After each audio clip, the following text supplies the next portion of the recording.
sports meets that thing called life inside of the Cafe Kubal studios. We are here with you every Monday through Friday from 9 a.m. to 11 a.m. Eastern Time, and we thank you so much for being here, whether you are watching and listening, wherever you're watching and listening, youtube.com/wakeupcalldt, facebook.com/wakeupcalldt, as well as facebook.com/livenowdt, and of course, worldwide on mixlr.com/wakeupcalldt and on wakeupcalldt.com. So we thank you so much for being here. However, you're tuning in to Wake Up Call with Dan Tortora, and today is a very special day inside the Cafe Kubal studios as the Sports Hit List joins me for a collaboration like no other. You probably have never seen anything like this, and if you have, I would imagine it's been rare. I've never done anything like this before. We're going to make history on Wake Up Call in the way that we have this discussion, in the look of it, and I'm very excited about that. So, Sports Hit List joins me, Rainal Lochard Jr., Carl Coulanges, Travis McKay, and Ricardo Etienne, all joining me from the Sports Hit List for a conversation to remember featuring multiple topics in the world of football, covering the NFL and the college football playoff, as well as college football in general. Once again, you are here inside of the Cafe Kubal studios. Cafe Kubal here for you every single week on 3501 James Street, 401 South Salina Street, both in Syracuse, inside of Golisano's Children's Hospital in downtown Syracuse. And, of course, you can also find them on the corner of Route 11 and Taft Road at Sweetheart Corners for their drive-through location in North Syracuse. And, of course, you can find them on 343 Fayette Street in Manlius, New York. So make sure you're connecting with the fantastic people of Cafe Kubal every single day of the week, all throughout the year, and of course supporting local, because we appreciate that so very much. With that being said, here on Wake Up Call with Dan Tortora, we're going to take a quick step aside. When we come back, the gentlemen of the Sports Hit List will be joining me for a conversation, like I said, unlike any other you may have ever seen before. I'm excited to do this, excited to bring this to you, and cannot wait to have a discussion with these gents, as we always have a great time talking about sports, always have some laughs and deep discussion, and I always take something away from it and learn something from it. This is an awesome, awesome experience we get to do every single time with the guys, and I'm happy to bring it to you right after this.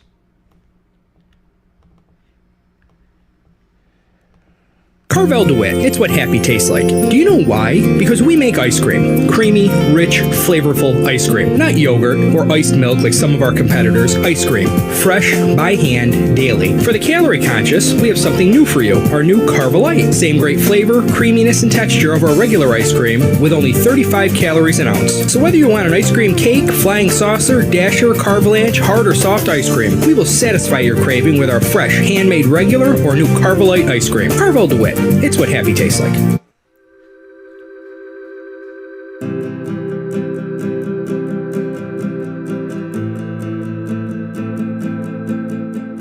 Cafe Kubal offers same-day local delivery of our products, offering no delivery charge for Onondaga County. Shop cafekubal.com for fresh roasted coffee beans, cold brew, travel mugs, and all your essential Cafe Kubal needs.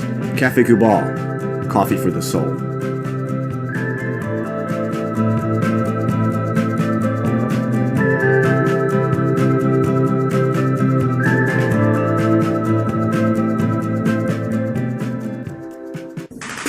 The Wildcat Sports Pub in Camillus, New York is located on 3680 Milton Avenue in the Home Depot Plaza. It is your family-friendly sports bar and restaurant. Folks, some sports bars aren't family-friendly. Some family-friendly restaurants are not sports bars. The Wildcat Sports Pub in Camillus, New York is proud to be both. It is that marriage that you've been looking for years. The Wildcat Sports Pub is your home base for your sports bar and restaurant needs, games for the kids, indoor and outdoor activities, and enough things on the menu to come back every single week and get to try something new. They're open Sundays from noon to 8 p.m., Monday through Wednesday, 11 a.m. to 11 p.m., and Thursday through Saturday from 11 a.m. to midnight. For reservations and party information, call 315-487-2222 for the Wildcat family-friendly sports pub and restaurant.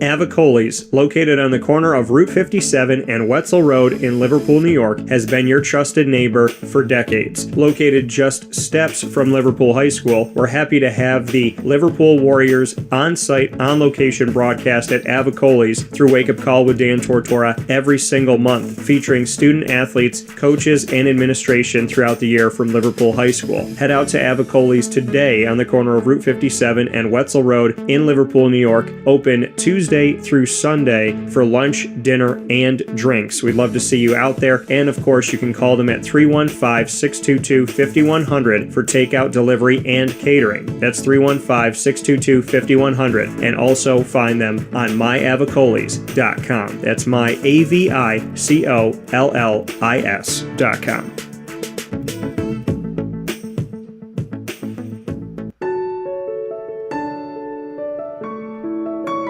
Having peace of mind when you're out of town that your furry-loving friend is safe and sound means taking them to Canine Campground, because we all know that when it comes to the love of our pets, it goes well beyond the call of duty to make sure they're safe and sound. Right, Lily? So take a ride to 242 Johnson Street in East Syracuse, New York, and see Canine Campground and where your dog will be staying, in the classic cabin, the executive cabin, the grand cabin, or of course the luxury cabin, because if you know Lily, you know she loves luxury. Now you don't have to wait to the last minute to find a family member or a friend that'll take your dog for a few days. Call Canine Campground at 315-299-4013. That's 315-299-4013. Their drop-off and pickup times are Monday through Sunday. Check K9campground.com for more information. That's the letter K, the number 9, and campground spelled with a K.com. K9campground.com. When you're going out of town, bring your dog to Canine Campground.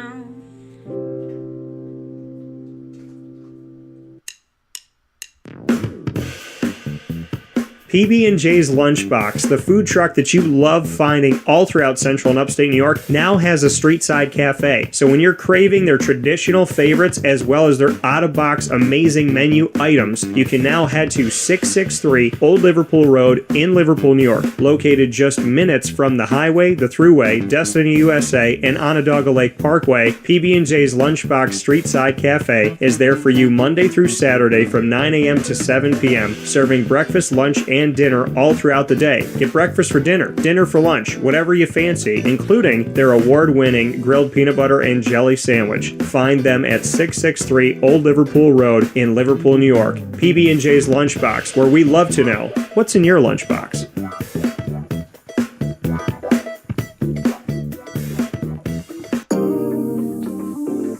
As a patient, what do we want? To be cared for, to be listened to, and to have someone walk us through the process on our path to victory. Victory Sports Medicine and Orthopedics does all of those things beautifully, with Dr. Mark Petropoli leading the team on 791 West Genesee Street in Skaneateles, New York, located minutes from beautiful Skaneateles Lake. Whatever your injury may be, from head to toe, preventative care, rehab, physical therapy, laser therapy, and surgery are all available at Victory Sports Medicine and Orthopedics, where they care about us, they listen to us, and they understand that everyone's path to victory is a little bit different. Let them help you on yours by calling 315-685-7544 to make your appointment today. That's 315-685-7544. And find out more information at victorysportsmedicine.com.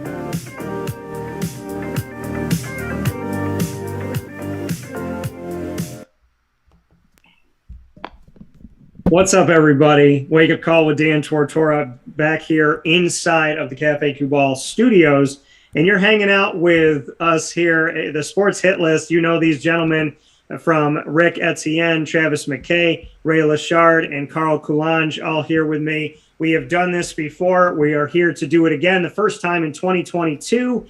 And I'm so excited to be here on Wake Up Call with Dan Tortora and what looks like our meeting, but also the Last Supper. So I'm very, very excited to be here. I'm not Judas, by the way. What's on the menu, though?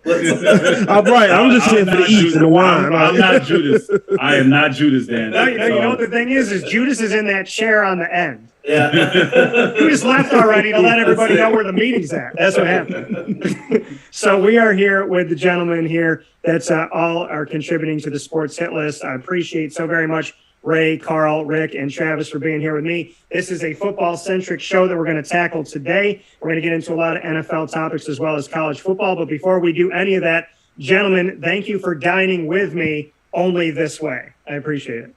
No problem. No problem. Always a pleasure. Always a pleasure. No problem. I'm always here for a good meal. You know what I mean? And you know what? These guys are starving for some football. It's only been 1 week, Dan, and they're going through withdrawal. I'm already getting messages like, "What's going on, Carl? Like, no football for a week." These guys are suffering. It's crazy. Agency coming up soon, so Right. That first weekend is always rough. You're sitting in on Sunday like, huh. Yeah, you gotta come to terms with it. Right, my alarm went off to start the show. I was like, man, I ain't got to get up. I can go back to bed. Like, okay. The worst is, and Carl mentioned it, the worst is when the wife knows what time it is and it's like, all right, so what are we doing today? I know you ain't got nothing to do. At 12 o'clock, we were having brunch, and she looked at me. She's like, "Football season's not till September again?" And I'm like, "Yeah." She goes, "Oh man, it's over for you."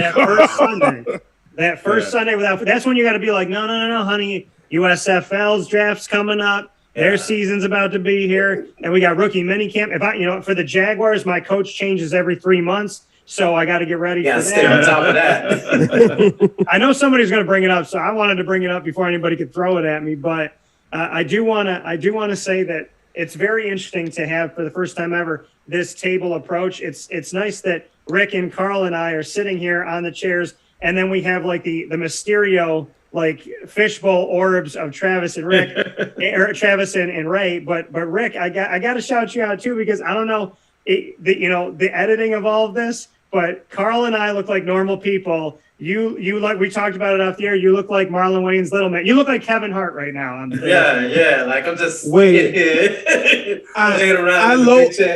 I low key had the question: was that tablet in the background, or was that actually in the house? That's what I was wondering. I had the question real fast. Like, yeah, listen, y'all ain't noticed, but at one point I was like, "What the?" You trying to put your hands on the table? I was like, "What is that?" Gotta pick it up.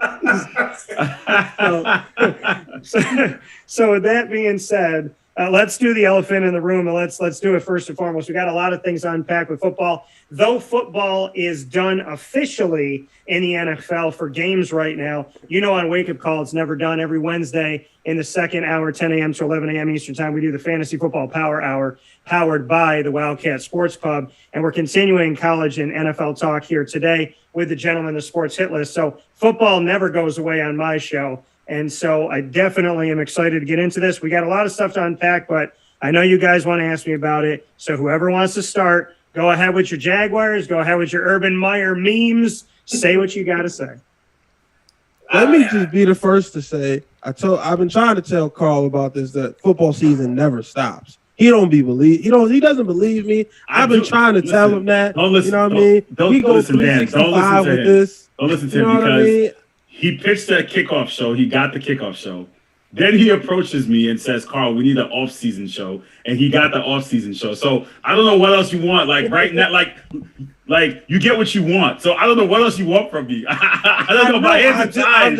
I'm trying to convince you. So therefore, I'm happy we are here, and I'm happy that somebody else is finally on the page with me. That football never stops.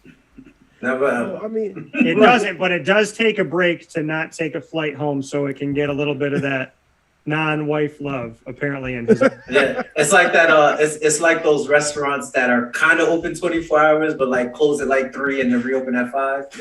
I'm telling you, like, listen, Dan. I'm not the biggest football advocate, but after this season, my wife looked at me. She goes, "You're only a pro wrestling and a basketball guy. What is this football stuff that you're talking about and watching these games?" I'm like, talk to Travis. We take that as a win, matter of fact. Right. The NFL team takes that as a victory. It's all right. It's all right, young Padawan. Come on. We'll keep teaching you. The thing is that you know what? You can't get mad at Travis because he gave you an out. Because you didn't have anything during those times. And now when your wife's like, "Man, what are you doing? You're watching football." You got to think, you know what? Travis gave you On Sundays, he gave you peace in your house watching the game. So you got to thank Travis. I hear that for sure. Definitely appreciate it. No, it's okay. I don't need to thank you. You know, it's okay. I'm just knowing. Who wants to start about Urban Meyer? What do you guys have to say to me about it? Well, I'll say, look, I'll even skip Urban Meyer because, I mean, that whole situation was ridiculous and a clown show to begin with. I'm more interested in wondering what you got to say about Byron Leftwich not getting the job and now Peterson sliding in there. Yeah, I personally didn't know if Byron Leftwich was ready. That was my concern. My concern was, okay, yeah, he was a former quarterback in Jacksonville. So it was a feel-good thing, but knowing the way things have gone in Jacksonville, if it didn't work, we were going to go, 2 years with Byron Leftwich, and then the fan base was going to hate him. They were going to want to run him out of town because it only feels good and it's only nostalgic and it's only like emotional in a positive way for a little bit of time.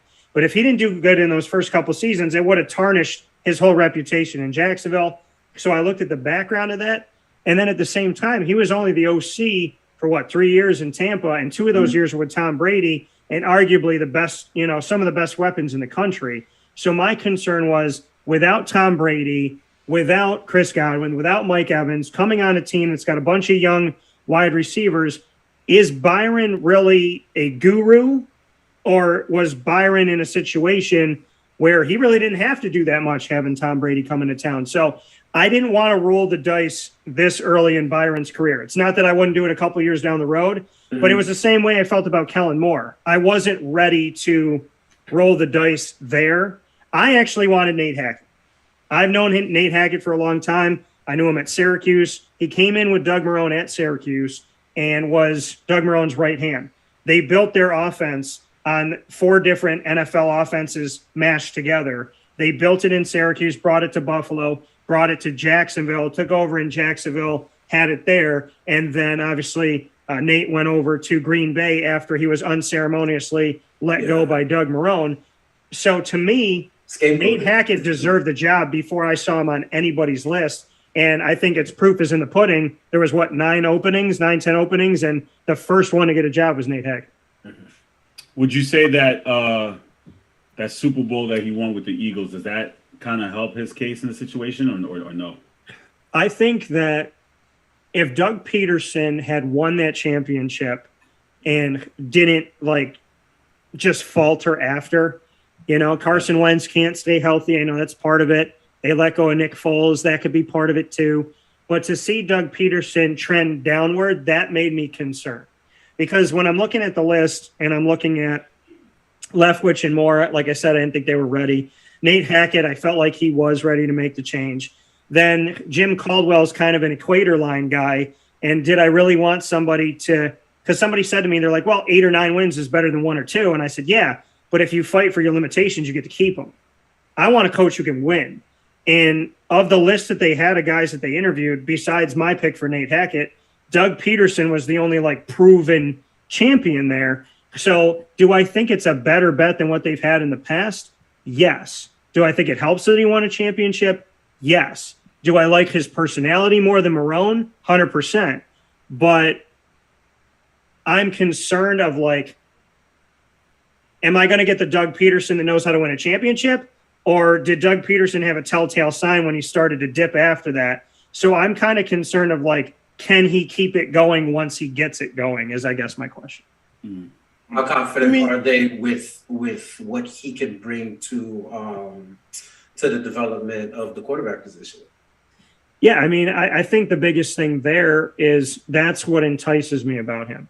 Trevor Lawrence was mishandled, and yet Trevor Lawrence set the franchise record in Jacksonville for a rookie passer, passing passing everybody, passing anybody that had come through there. So in a first season. So to me, and obviously Mark came over from another team, but what Trevor did when Trevor didn't have leadership, now he does.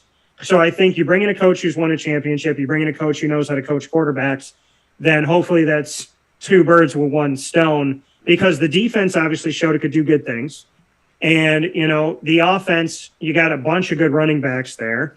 And I think the biggest glaring issue on Jacksonville is that offensive line, 1 through 5. None of those guys have stayed healthy 100% of the time. None of them have played together 100% of the time. So I think they really need to just revamp the entire line and see where it can go from there. But to have a quarterback coach taking over Trevor Lawrence, that gives me some peace. So, I mean, you got to look at it. Like you mentioned a lot of good points as far as his experience, as a head coach. I mean, I think in Jacksonville, that's something that you need. You need somebody who has the experience of winning a Super Bowl, drafting a young quarterback in a top 5 pick, developing him, developing a staff. Because you got to remember, Frank Wright from the Colts came from the Philadelphia staff. So he obviously has the ability to pick a good staff and put a staff together, which will put good coaches around the players that, help develop them. So, I mean, I think Doug Peterson, if it wasn't going to be Byron Leftwich, because I feel like Byron Leftwich, I think he's ready for it. I mean, you don't sit there and coach Tom Brady and not learn a few things. I mean, Adam Gase was able to get a job just by being in proximity of Peyton Manning for a few years. So if Adam Gase can get one, Byron Leftwich, I think he was ready for that job. So if it wasn't going to be him, I agree with you. I think you had the next best choice, somebody who had experience in it, because Jacksonville is a tough place to kind of develop a football team and kind of get it going. I mean, the fan base is kind of, you don't win too many games down there. So it's hard. You got to bring somebody in with the experience. I think you guys have had success when you've done that. I mean, think about it. Some of your most successful years when you brought Tom Coughlin in, somebody who has experience of building football teams, winning championship, developing quarterback. So I think this was probably the best choice that they could have made, in my opinion. Yeah. Ray, you have any thoughts? Like I said, I was stationed in Jacksonville for 3 years. It's a good environment. I think the fans are very excited and pretty loyal when it comes to the Jaguars. And I agree with what Travis said.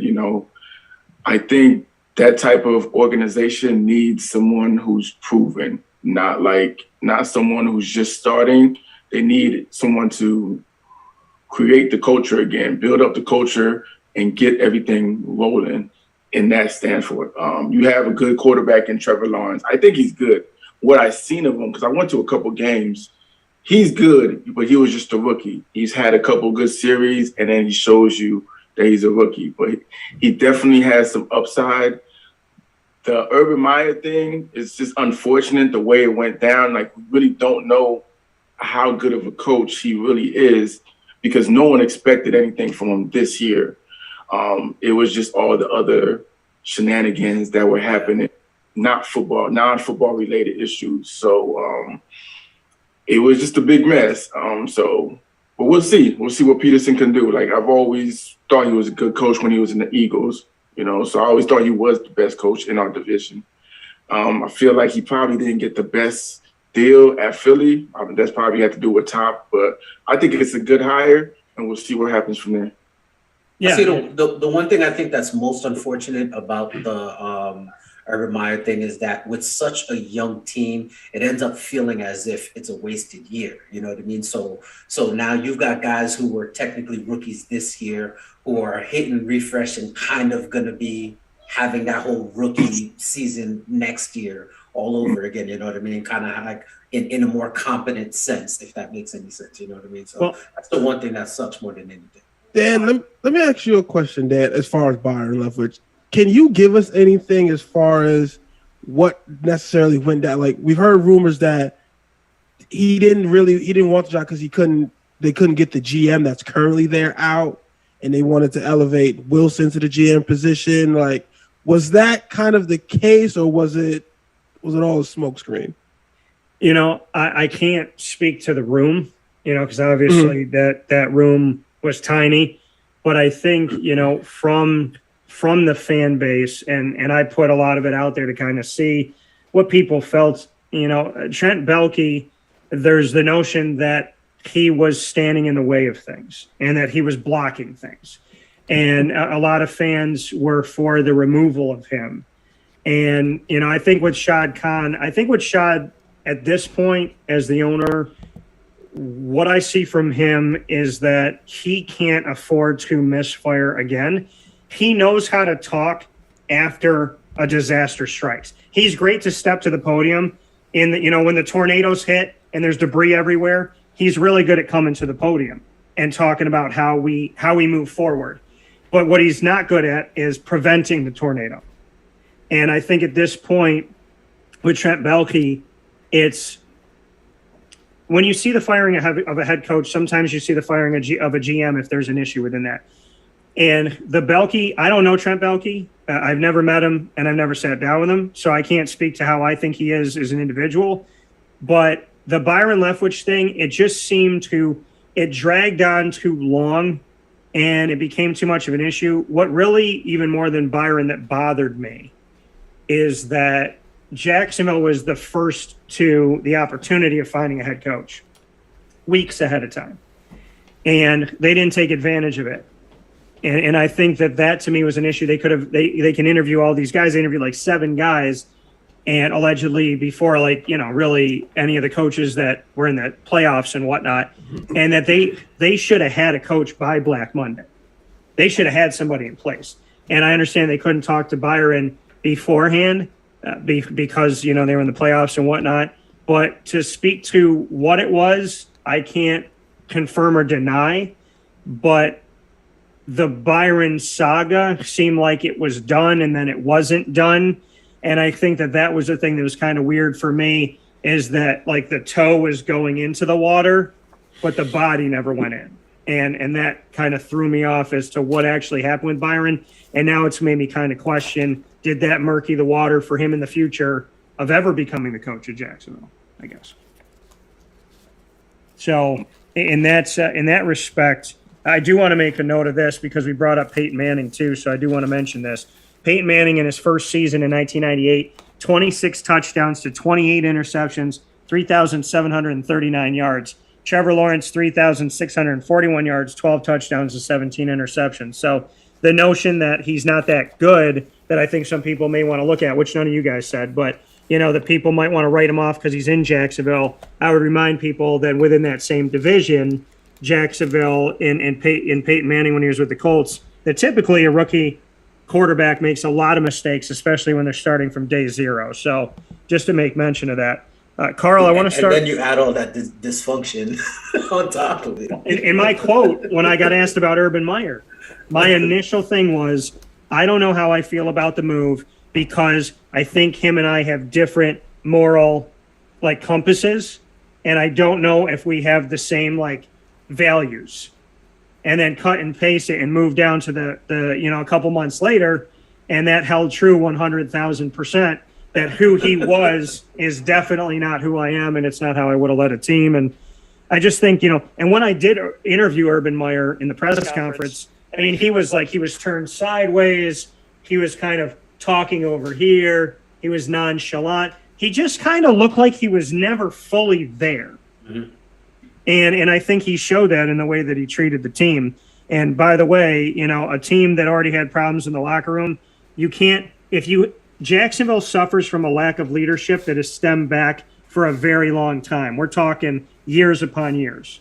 So if your head coach is not a leader and he doesn't lead by example, there's no way that this team was going to get better. The only thank goodness I have is that Jalen Ramsey, Telvin Smith, Marcel Darius, and Yannick Ngakoue were not in that locker room, because them coupled with Urban Meyer would have blown up the whole franchise. So because they were issues without him. Carl, I want to start with you. Trevor Lawrence only threw 12 touchdowns this year. 12 touchdowns. That's concerning for me, but okay. let's keep an eye on that one right there. He only threw 12 because he had some good moments, but he did go quiet. Carl, I want to start with you on this. Rams-Bengals title game. One of the most unlikely title games we would maybe ever think would happen in the NFL, but it did happen this year. The Rams were mortgaging toward their future. They mortgaged their future for the present. The Bengals are a young team. The Rams are a team of veterans that came from all over the place. Your thoughts on this title game and the unlikeliness of it, and then we'll go down the line after that, but I'd love to get your thoughts. Well, we discussed it on our pre-show about, what's the, I guess, quote unquote, sexy matchup that the NFL wanted to see, and the Bengals being there was not it. I actually asked my contributors like the first week of the season, week 1, who's making it to the Super Bowl, and they said, "Oh, it's too early." But then I fast forwarded it in January to see what predictions. The Bengals were nowhere near that. But I personally thought it was great to see a new face. I think that Tom Brady, Peyton Manning era was kind of coming to a close. It's the first time we hadn't seen Tom Brady nowhere near the Super Bowl. I think it's the changing of the guard in the NFL. It's good for them to start familiarizing themselves with newer players. You could say the same thing for Matt Stafford as well, because him being stuck in Detroit, he never got the light of day in any playoff game. And the fact that he was able to make it, so I think having newer faces in the league so people can get associated with it. And even looking at the ratings, I think the ratings surpassed last year. So I think last year they did 96 million. This year was at 102, if I'm not mistaken. So people are familiarizing themselves with it. And me teaching and working with a lot of young students, you can see them. We're on that Joe Burrow bandwagon because he's young. He just came into the league, and people kind of wanted that Cinderella story for them to win. Unfortunately, they didn't. But I would like to believe that he's a consistent face in the AFC that we'll see years and years to come. I think it's good for the league to have, again, a changing of the guard from your Peyton Mannings, your Ben Roethlisbergers, like some of their faces, to now Patrick Mahomes. You have Joe Burrow in there, Matt Stafford, and the list goes on from the newer talent making Super Bowl appearances. Yeah, and that was one of my questions to get to as well, is do you think Burrow can get back? And you stated that you do believe that. Ray, your thoughts on the Rams-Bengals title game, and to go with that, we'll go to that piece as well. Do you think Joe Burrow is a one-hit wonder, or do you see him getting back? The game is great, like Carl said, no one picked the Bengals, like no one. Like they were 4-12 last year. He was a rookie. Before that, they were 2-14. So the Bengals coming and going to the Super Bowl, no one. I would, if you would have told me that, I would have laughed at you. You know what I'm saying? But overall, it was a good Super Bowl. Two teams. It was a close game. I had the Rams blowing them out, but like I said, I apologize to the Bengals. They kept it close. But overall, Matt Stafford made the plays. He made that drive to win the Super Bowl. Do I think Burrow is going to get back? That I don't know. I can't say he won't. I really don't know, because it's like he's in a situation where it all depends on the ownership. Everybody on this panel knows the Bengals, they don't like to spend money. In fact, they're I think the only team who doesn't have an indoor facility in the NFL. And like your NFL team, you play in Ohio and you don't have an indoor practice facility for your players. So that should tell you how cheap the owner is right there, Gloriously cheap. They play on the water too. That's even worse. The Browns had the staph infection issues. I'd rather take playing outside than the staph infection. But just hopefully, like, you have something there. You have a quarterback.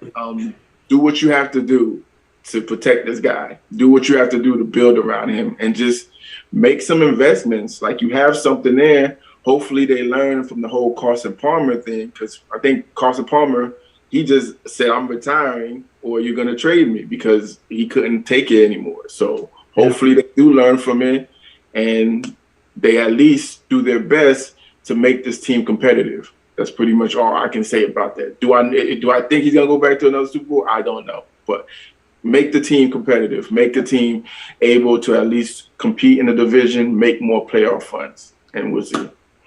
Travis, your thoughts on the title game, and if Burrow can get back, and kind of going off of what Ray said, we saw Joe Burrow not only be successful, but to do it without an offensive line, which is something that maybe makes him look even more talented than one might think. I would say it does, because, I said it on our show before the game. Teams like the Bengals don't make it to the Super Bowl. And by saying that, I mean teams with such bad offensive lines are not supposed to get to the Super Bowl. Like, the rules of football tell you that if your offensive line is that bad, you're not supposed to get to the Super Bowl. So the fact that he was able to overcome that and still make it to the big game is quite impressive. Like I'm an LSU fan at heart. You know, what I mean, at least I try to be. You know, if I'm gonna pick a college team, I'm gonna be an LSU fan. So I've been following Joe Burrow like since he was at LSU, and the fact that you see he has this ability to come in there and change programs and organizations is quite remarkable. I mean, the fact that Ray mentioned it. This is the Bengals here. Like he said, they are notorious for being cheap. So the fact that he was able to come in his second year, coming off a major knee injury, which I don't think gets talked about enough. Like he tore up his whole knee and was back by the first game of the season and was able to get this team to a Super Bowl. And I think Carl mentioned it as far as seeing the Bengals in the Super Bowl. It was kind of a passing of the torch and changing of the guard. I mean, we have Tom Brady retired, Big Ben retired this year. That's kind of an end of an era if you think about it. I mean, Drew Brees, Peyton Manning. Like I remember when I sat there, I was like, wow, that's the end of my growing up in football in the 2000s. Like they're pretty much all gone at this point. So to see, I mean, what week was that? The divisional round where we saw the Chiefs and the Bills go at it, and we just saw all this great quarterback play from all these young quarterbacks. It kind of was a changing of the guard. And as far as, I mean, and to see Matthew Stafford finally get his Super Bowl, was great. He got out of Detroit. He put in his time there, which, he was able to get out and reach the mountaintop. It was good. So as far as the Bengals, to see, like Ray said, it all depends on, are they able to invest in that offensive line to protect Joe Burrow? Because we all know one of the formulas to getting to the mountaintop is that rookie quarterback on a rookie deal. So now you're in what? You're going into year 3 of Joe Burrow. Joe Burrow. You have to, I would say, the Bengals, I mean, their first 3 draft picks need to be offensive linemen. They need to get heavy in the free agency and invest in that offensive line because we've seen that they have some talent on the outside. They got a lot of weapons. So as far as them getting back to the Super Bowl, I'm not going to sit here and say never, but we got to look at the landscape of the AFC. You got Patrick Mahomes. You got Josh Allen. In his own division, you got Lamar Jackson. I mean, who knows what the Steelers are going to be. I mean, the Browns, they got their own issues, but they are competitive. So, and Justin Herbert. So I can't sit here and say that he's a lock to get back to the Super Bowl, but I'm not going to put it past him because we've seen him do these things. Like we've seen him been able to reach the top. You know what I mean? So I'm not going to put it past him. And as far as the Rams, I mentioned it a couple of weeks ago how the Rams, we all know how sports tends to be a copycat league. The Rams mortgaged their future to win now. So I'm interested to see how many teams copy that formula, giving up draft picks to sit here and say, no, we want to win now. You know what I mean? So that's what I'm interested to see when it comes with the Rams.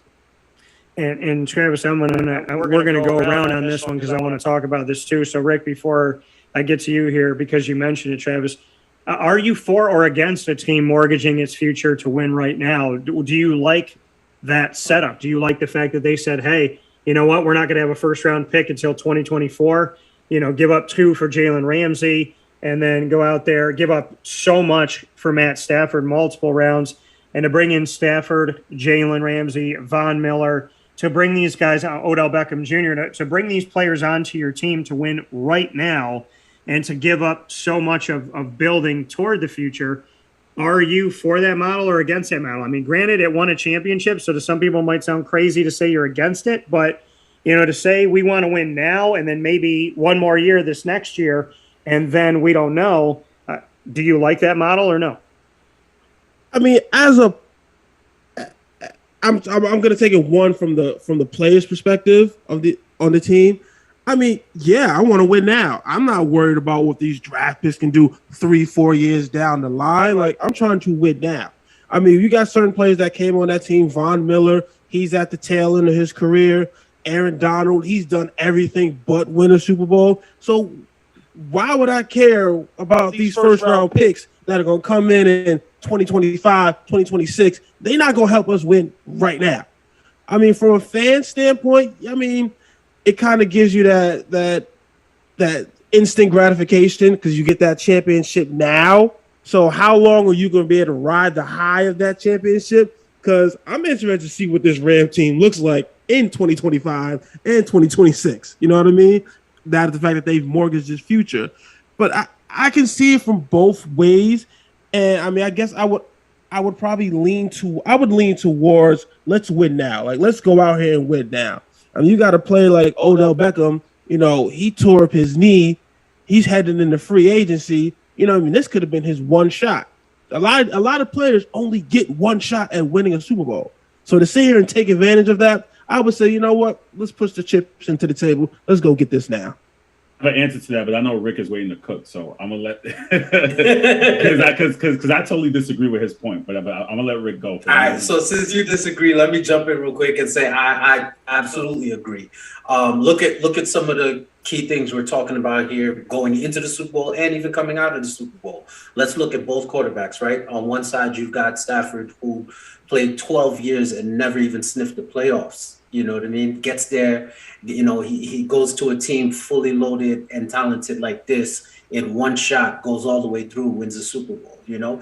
Now, let's look on the other side. We've got a second-year guy, technically year and a half-ish, because, you know, he blew out his knee and missed, you know, most of his season last year. Make it to the Super Bowl. Immediate question after he loses is, hey, can he get back? The answer is we don't know. Why? The AFC is stacked, you know. NFL had a beautiful, perfect storm brewing with these playoffs. Everybody's kind of touched up on it here and there. You had the changing of the guard aspect where the older guys were in their last run, and we saw them die out one by one throughout the playoffs. Then you got the young guns coming through, picking each other off one by one through these playoffs. Close games all the way through, culminates with a close Super Bowl, you know.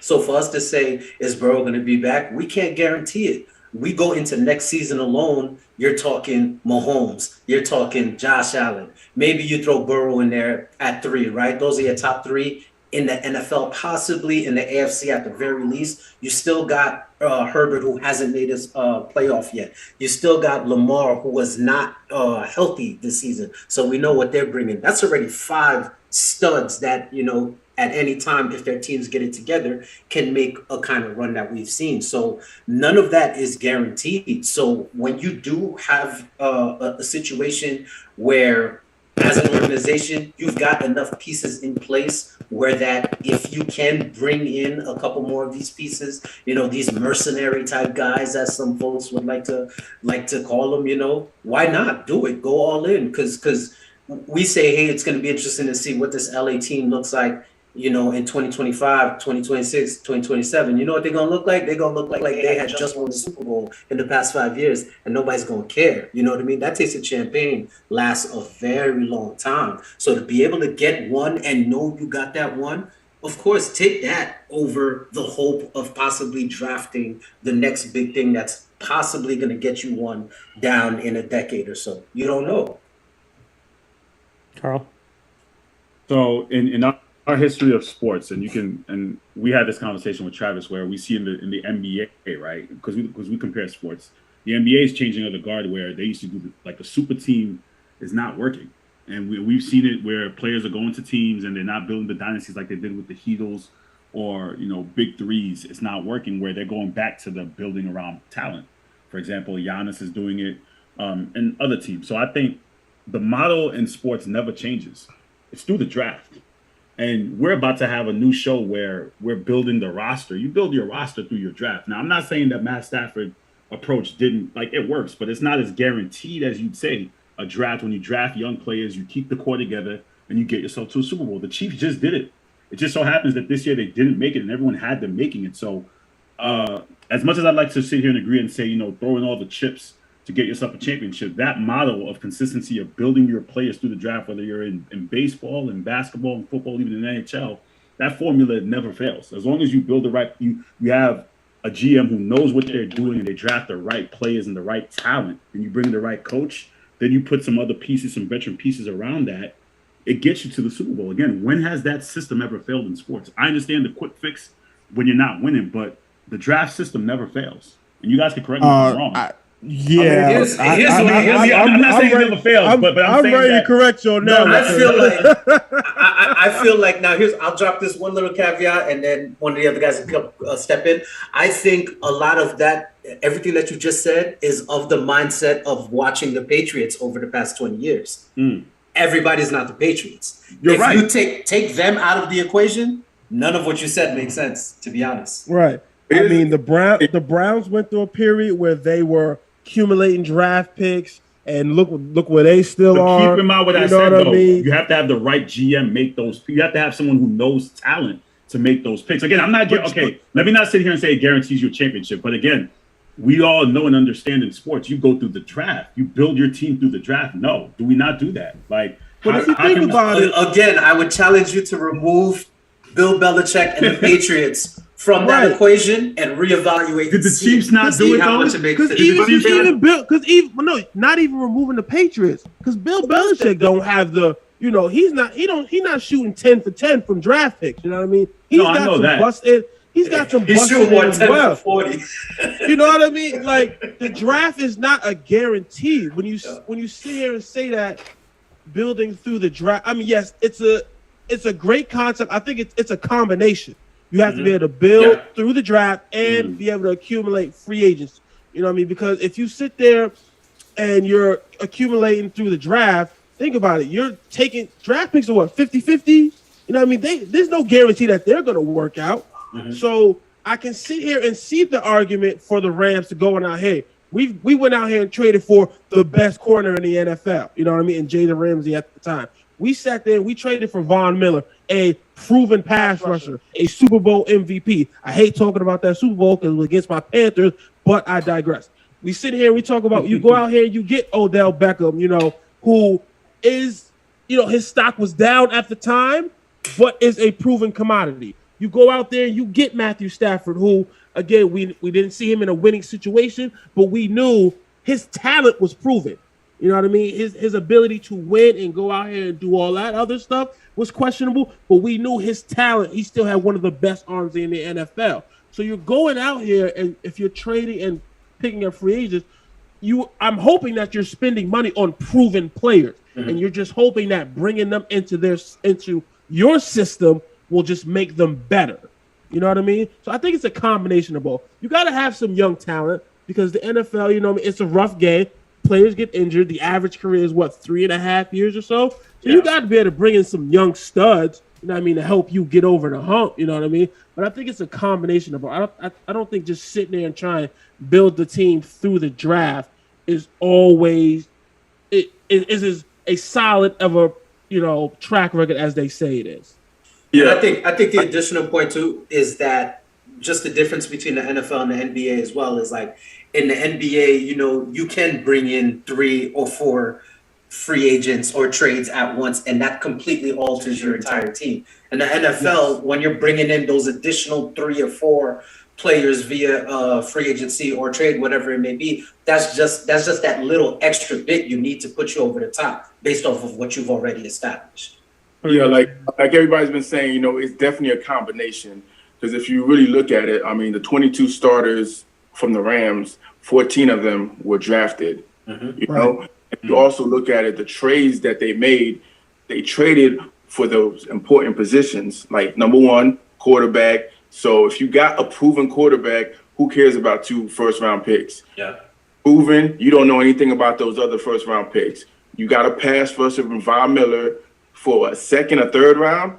So are you going to take a proven Hall of Fame talent, or you're going to keep the 3rd round pick? Which one is it? You know what I'm saying? And then also with the Jalen Ramsey, he was the best cornerback.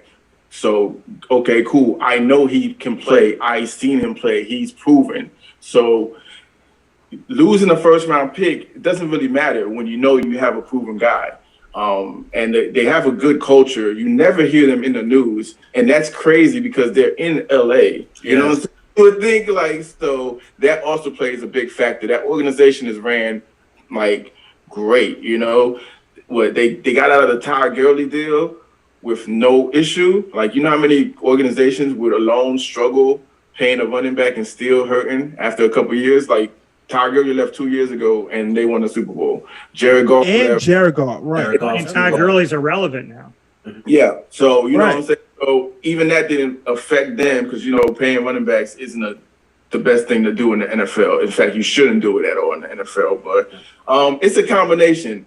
They're going to ray against people getting their money. Can't pay a quarterback. Listen, you can't pay you do it on our show. You're not going to do it on Dan's show. You're not going to be pocket watching out here. We talked about this, man. We talked about the pocket watching. We talked about that, bro. Stop. I got to be real about something. As soon as Ray said that, as soon as he said, the first thing in my mind is I was like, man, I got friends who are running backs trying to make it in the NFL. You don't need to be saying that on this show. Right, man. I want everybody to get their money. I'm going to say you guys, it's a salary cap league. You guys have to think like paying a running back big money doesn't work out. I'm going to send you guys something in the chat. It's proven. That ain't the running back problem. That's the ownership problem. Ownership voted for a salary cap. That's their problem. Pay me. But I will take from this entire panel and state the fact that I do think it's a balance, and I think the Rams proved it this year. Because as Ray just talked about, the 22 starters, 14 drafted. If you look at this team, they went and got Von Miller, they went and got Jalen Ramsey, they went and got Odell Beckham Jr., they went and got Matt Stafford, like we discussed.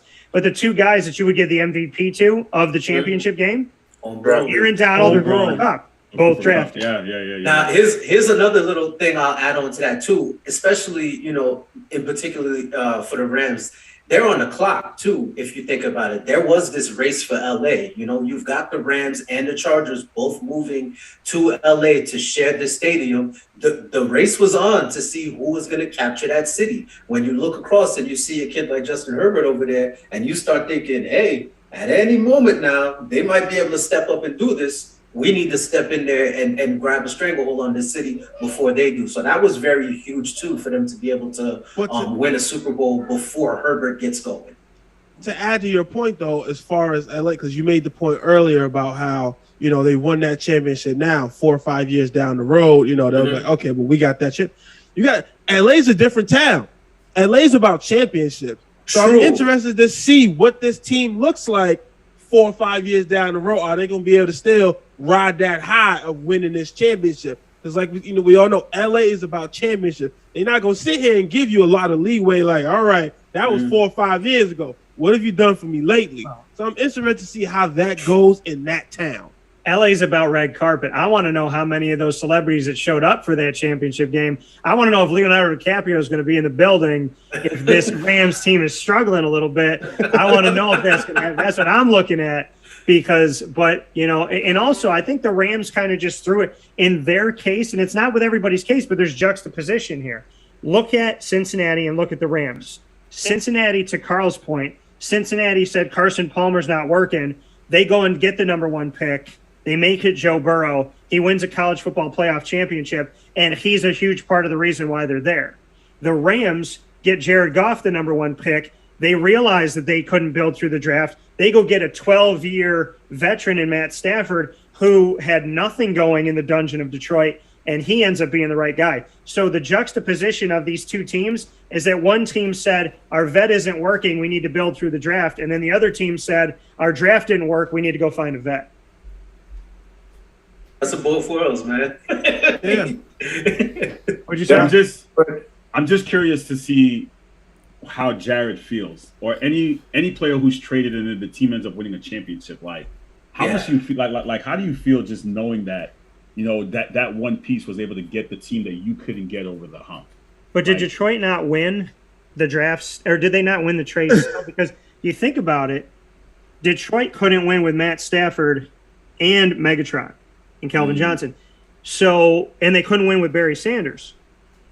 But we look at Detroit now, and this is what I thought of Detroit. I said both teams won this, because if the Rams get Matt Stafford and they do well in the next 2 years, this was before the season even started, I said if they do well in the next 2 years, they won the trade. But also who won the trade? Detroit. Because Detroit gets all of that draft capital. They get all that stuff for the future. So they say to themselves, and Jared Goff needs to understand this, the Jared Goff project was 1 year. It didn't work. He's done now. He may never find a job again as a starter in the NFL. Detroit knew if we get this guy and he doesn't work, we got all this draft capital to go find a quarterback immediately. So do not both teams win if Detroit drafts correctly? I just think that franchise is cursed. I'm sorry. I'm just to put that out there. Like they just. You think it's what? It's cursed? You said? Yeah. There are a lot of franchises in sports that we just look at. No matter what they do, they can't get that through. I think the Lions are one of them. I can agree. But it's the weirdest thing, but I agree. Yeah. But to Carl's point, I can't. If I'm Jared Goff, I'm upset because I'm in Detroit. I'll give you that. But I'm not that upset that they went. Because if you think about it, granted, I did not win a Super Bowl, but I was able to get this team to a Super Bowl. So I can't sit here and say my time in Los Angeles was a complete failure. You know what I mean? Like I said, I didn't win it, but this team still accomplished some things with me on it. You know what I mean? So I can't sit here and say I'm that upset. Yes, I'm in Detroit. Yes, I don't have a Super Bowl, but I'm not going to sit here and completely sit here and say, oh, man, this is wow. They went ahead and won a Super Bowl without me. I mean, my time there was still somewhat successful. You know what I mean? Yeah, I mean, he had one of the most boring Super Bowls in the history of mankind where we still don't understand why Todd Gurley had his helmet on. Hey, I was still there, okay? Oh, he was there. Todd Gurley was there too, but apparently Sean McVay forgot. So that's legitimately the only Super Bowl I've ever fallen asleep on. Like I knocked out, knocked out. I just don't understand how your ace in the hole is strapped up, ready to go, and McVay is just standing on the sideline going, neither team's offense is going, and I can't for the life of me figure out how to run this. And I'm like, why don't you run the ball with Todd Gurley? Nah, we tried that. It worked before. I can't have it work again. Like, I mean, that'll never make sense to me. So sometimes things are a learning experience. I would like to think Sean McVay walked away from that game and he learned a lot. You know what I mean? Like, because like we saw, because remember at the time he was the wonder kid. He was the next best thing. You know what I mean? The offensive guru.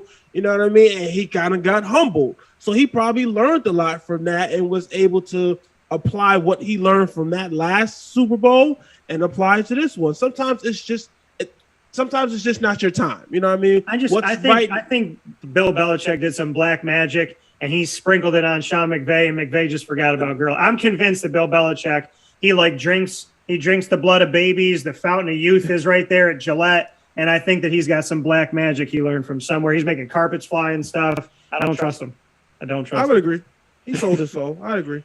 So the NFL coaching carousel, gentlemen, looking at the NFL and the changes that have been made to date here, we're seeing that Matt Eberflus, the Indianapolis Colts DC, is now the Chicago Bears head coach.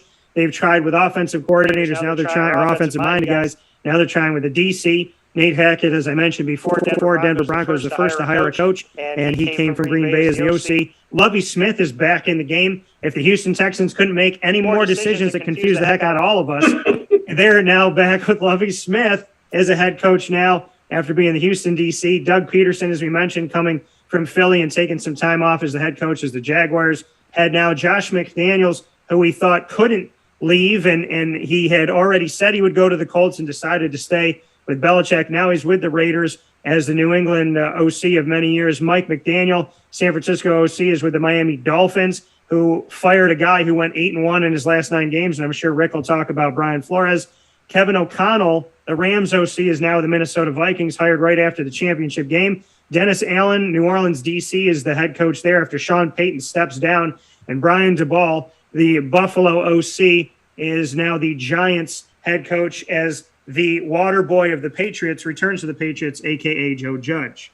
So, Rick, I'd love to go with you with the coaching carousel, and I'd love to get your thoughts first on Brian Flores, who's now on the staff as an assistant that's not even a coordinator, from head coach to just an assistant coach with the Steelers. He's still got a lawsuit against the NFL. Brian Flores, I don't know if I've ever seen a coach fired for going 8-1 in his last 9 games. Can you make sense of this for me? What do you think about Flores and the coaching carousel? I mean, I put my conspiracy theories out there, already with the shenanigans of this firing. I mean, it caught me off guard. I remember waking up that day and, getting a text, and I'm like, telling someone like, no, there's no way, like stupid. I'm not stupid. You're not going to catch me. And I turn on Twitter and I'm just like, oh, wait, what? So we gave you that whole vlog that day too. We were like, yeah, go ahead and cook. I remember. It didn't make sense. It didn't make sense to me whatsoever. I mean, again, end of the day, from everything that's transpired from that moment all the way up to now, everything we've learned, I feel like there's still going to be a lot of things to come out. Obviously, at the end of the day, it was a power struggle along the ranks between the coaching staff and the front office. Whether it's personality clashes or ego clashes, whatever the case may be, those guys couldn't work together.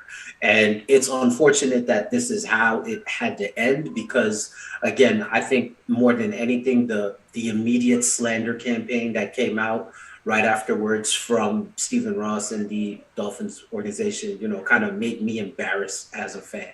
You know what I mean? Whether Flo was black or white or deserved to be fired or not deserved to be fired, even a guy like Urban Meyer, as much of a scumbag that he comes off, let me not say he is because I don't know the man, but as much of a scumbag as he comes off as, you know what I mean? There isn't this type of vitriol headed his way from the organization after they let him go, so that embarrassed the hell out of me. More than anything, as a fan, I was like, this is uncalled for and unprofessional. So now as everything continues to come out, you start hearing bits of stories from this side, that side, and you start putting all the pieces of the puzzle together and it looks like a very ridiculously ugly situation. And most importantly, I know, unfortunately, we're all going to be real here. The racial aspect of it can quite easily be swept under the rug and will more than likely be. So we have to focus on the stuff that can't be swept under the rug so easily, specifically, the allegation of the intentional tanking and bribing for tanking. That's something where I'm going to be focused on more than anything, because that's where I want to see if they can prove that's true or not. Because if that's something that is true, that from an integrity of the game standpoint, from the sponsorships and partnerships with sports betting the way it is now, that's something that will not be able to be swept under the rug. And if that is true, then at the very least, we'll need to make sure that Stephen Ross answers to that.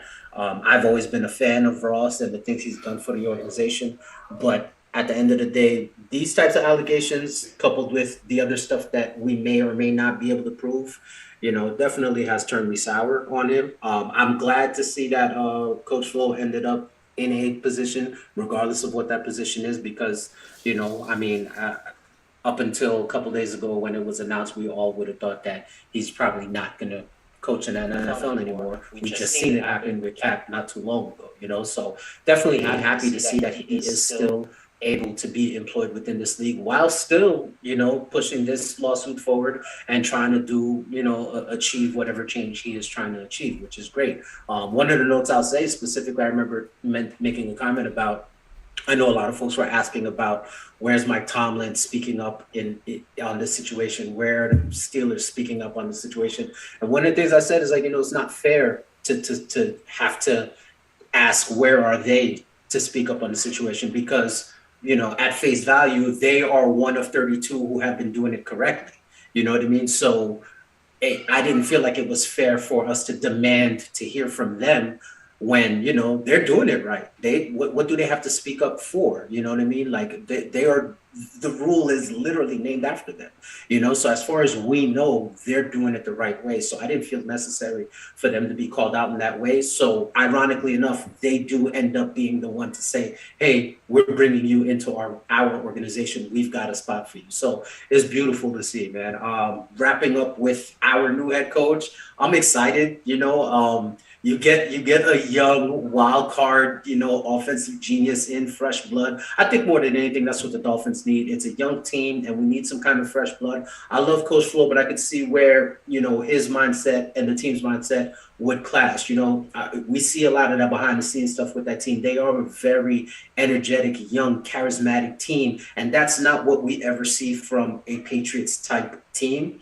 And this is the standard that you're bringing in when you have a coach Flores there. So I could see where there could be some friction there. Still, they were able to coexist and have 2 very good seasons. So I would have been fine with having Flo be our coach. But moving forward, to see a young, energetic guy like McDaniel come in, I mean, he's literally a kid, which is hilarious. Like, the dude is a kid, man, you know? So I'm going to be excited to see the type of staff he puts around him and what he's able to do with the bits of talent that we do have across that offense.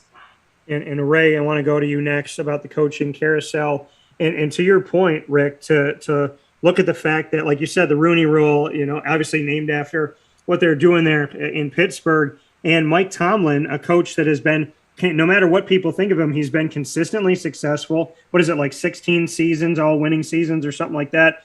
And what he's been able to do. And remember, folks, that Mike Tomlin, when he became a head coach, there was very few, if really any, African-American coaches that were holding that post. So not only has Pittsburgh given opportunity where opportunity didn't exist, but they benefited from it. And I've actually gone to the side of saying, okay, what if for nothing else? What if just to make money? What if just to be successful? If you're racist as a GM and an owner or president, you're already ostracizing yourself from so much coaching talent that if you want to win and you want to sell tickets and you're just selfish and it's just about you, it actually is against them monetarily to be racist. And yes, morally, you shouldn't be. By nature, you shouldn't be. Racism shouldn't exist in anybody's life.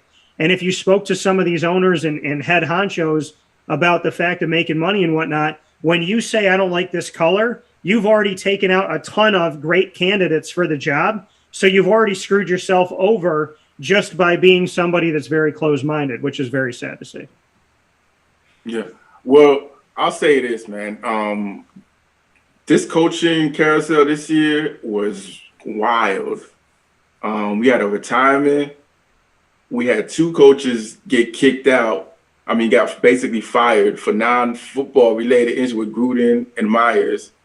We got coaches getting fired after 1 year, 2 years.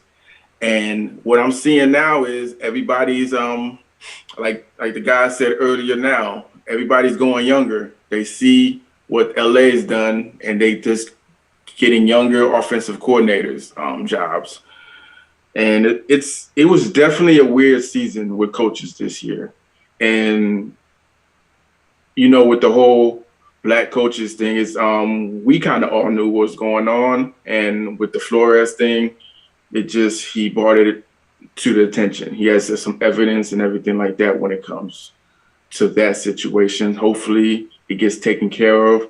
And like Rick said earlier, if there's any other shenanigans involved with bribing to lose, to tank and everything like that, then Ross needs to lose the team. I mean, you just can't have that in a situation. You can't have that in an organization where they're paying people to lose. That's not a good look at all.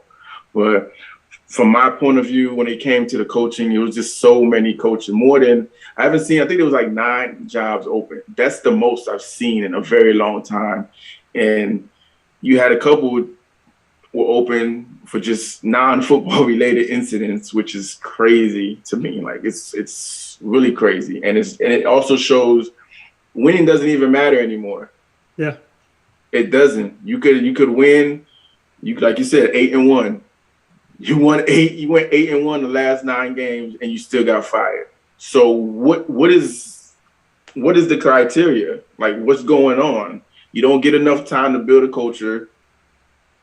Even when you are put in a situation and you make the best of it, that doesn't seem to matter. So what is it? Like, how do you stay as an NFL coach nowadays? Like, and I just don't understand it, but it was just wild to me this whole season. Carl, your thoughts on the carousel that we've had, as well as any notes that you feel are worth making with the way that NFL head coaches have kind of had to endure, and Brian Flores coming up with a lot of stuff, some of it being denied, some of it not. He's got a long list of things that he said have happened.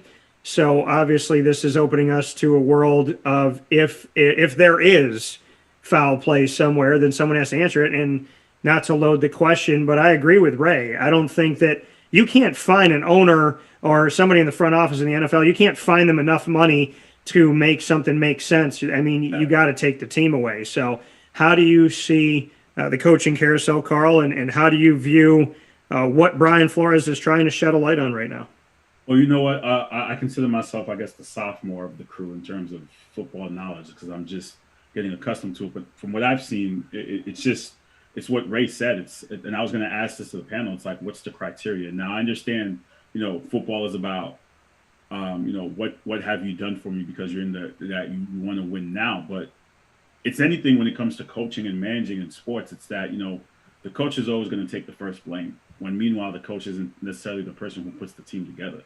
So I think clearly you're going to see a lot of moves because that's always the first person in any sport that's like, well, the team's doing bad, got to blame the coach. Well, we're not going to give them any time for improvement. We think there's somebody else out there. So I think the entire coaching culture needs to change as far as, a coach should have a significant amount of time to build a team. You should give them that, I'd say 3 to 4 window. By the 4th year, I like to consider somebody who's going through school, through high school or college. You give them 4 years. By the 4th year, there's no set changes. Then then you may want to say, you know what, it's time that we graduate from this coach and we move on to something else. As far as the Brian Flores situation, it really hit home because at the same time, I think I can't speak for everybody else on the panel, but you've been in situations where you're the only minority sitting at the table. And I've been in situations even now at my own job where I'm the only minority in the place, and you're like, do you guys not hire black males? Like, you wonder. So I'm happy that Brian Flores was able to bring that to the front of the table. It raises a awareness of something that we already knew in the NFL. We knew the Rooney Rule really didn't matter. It was just a technicality just to make it look like they're giving blacks an opportunity. And I think we need to have more people speak on it because it's not fair. And it's not fair that you have talented individuals of color who can do a great job, not even just in coaching, but in managing too, and they're not getting the opportunity. And you know what? They don't have. And I think one of my biggest issues is that the players aren't really speaking on it. The players are not talking about it. Other coaches are not until Brian Flores decided to take that forefront to say, you know what, let's make this a bigger issue. I think when you start knocking on doors, people will listen. I don't think there were enough people knocking on doors. And you could even say from the fan base too, as fans, do we really knock on the door of that? We need to give minorities more of an opportunity. Do we need to, even myself on my own platform, I challenge and say, do we need to make that more of a forefront of a narrative? We sit here and make, what Antonio Brown does as a narrative. We make all these other stories as narratives.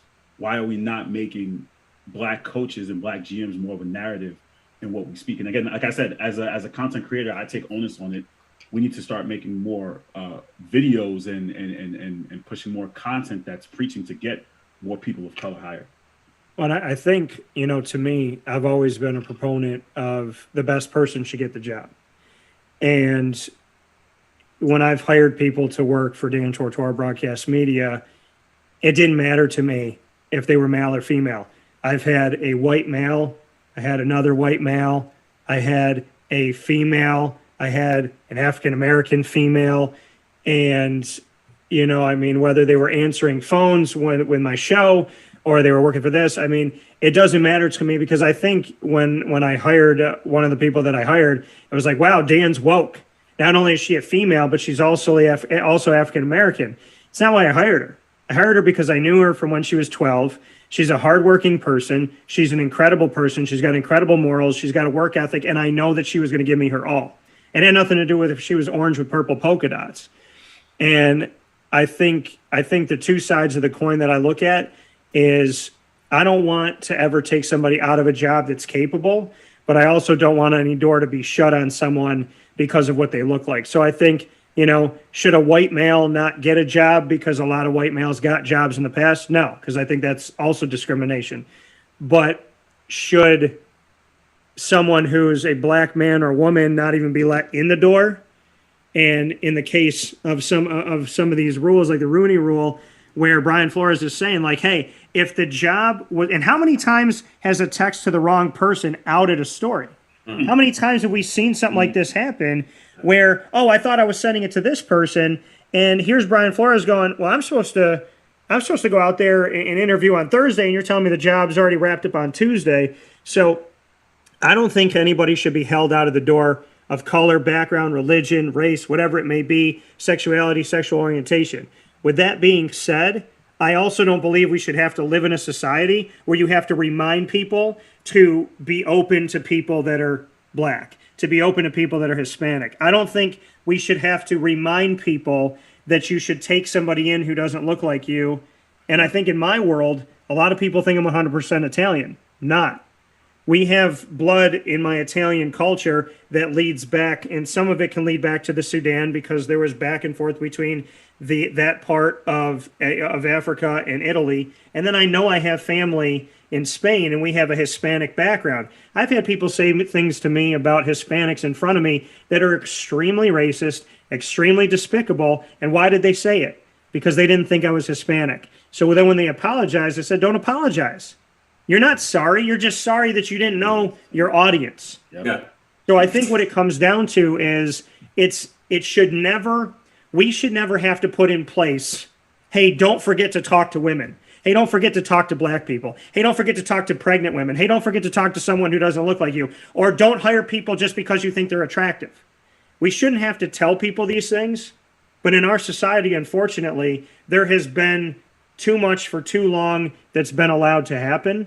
And Brian Flores sticking up right now, if he did this 10 years ago, do I think people would listen to him as much? I don't. I think he's utilizing the moment, which it's great that he's finally getting some traction if and when this stuff is true.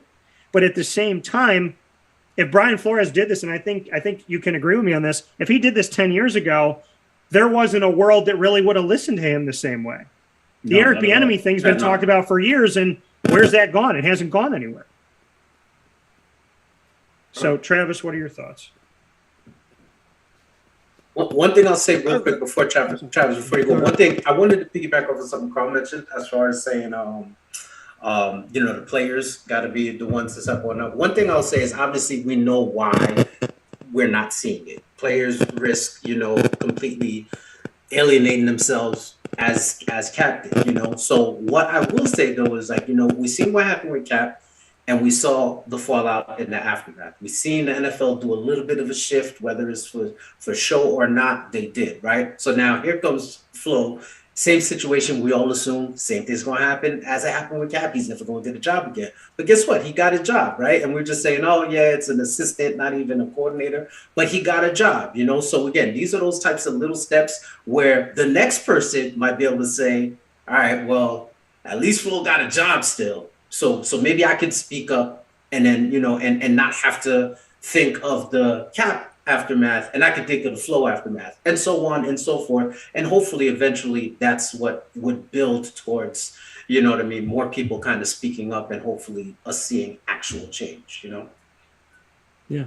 And that's the thing is like small, like you said, small steps, small successes, hopefully will breed in, because victim shaming, right? Why should people stay quiet if they've been wronged? Sorry, Travis, what are your thoughts? So a few points. One, the coaching cycle, it is what it is. That's why it's called the coaching cycle. Coaches get hired, coaches get fired. But, we'll be here next year. Some coaches will get hired, some coaches will get fired, some coaches will get hired. The true issue is the opportunities, and specifically in the Brian Flores situation. One, shout out to a point that Rick said as far as there was those who were saying, where was Mike Tomlin and this being the only black coach still in black head coach still in the NFL? Why hasn't he spoken? Why at the time hadn't he spoken up about it and things of that nature? And then shout out to Mike Tomlin, because this was his action. He wasn't going to sit there and just speak. He acted on it. You know what I mean? He sat here and said, I'm going to give this qualified man a job. And then the irony of it, it's the Steelers who, the Rooney Rule was named after the owner of the Steelers, that they were the ones to give this man a job. And then to the issue as far as the opportunities that black coaches are getting in the NFL, I'm starting to have an issue with that, because the thing used to be in my mindset, it's like, how do you change this situation? Because we all know there's an issue here. So how do you change it? Because you have these owners. We can't force these owners to hire I mean, they're going to hire who they want to hire. You know what I mean? So my mind's like, how do you change this? And I think the NFL, I would say the NFL front office, they are ones who are really pushing this forward. I think they're the ones who actually see that there is a problem and want it to change. But it's that you got to remember the NFL office ultimately works for these owners. You know what I mean? So there lies the problem there. And so that used to be my mindset. But then I started to see certain situations like the Brian Flores situation, like the Lovie Smith situation, like the I feel terrible that I can't remember this man's name. Who was the Texans coach that they just fired? David Culley. Yeah. Look at some of these opportunities that they're getting. Brian Flores was put in a situation where we don't know, what the outcomes of these allegations will be, that, he was offered money to lose games. Like, this man is an African-American coach. He does not have the opportunity to sit here and say, I can go out and throw games. He won games and was still fired. You know what I mean? So it's wild. And then you sit here and say, we all see the Texans. I'm starting to see what Deshaun Watson wants out of there so bad, because I've seen a lot of things over the year that just are troubling with me. Like, we all know that David Culley was hired as a lame duck coach. You know what I mean? Like, this man, he was hired, this team, they did not have any talent on that team. You had the situation at the quarterback situation. Like, he was not put in a position to succeed. And so now what did they go out here and do again?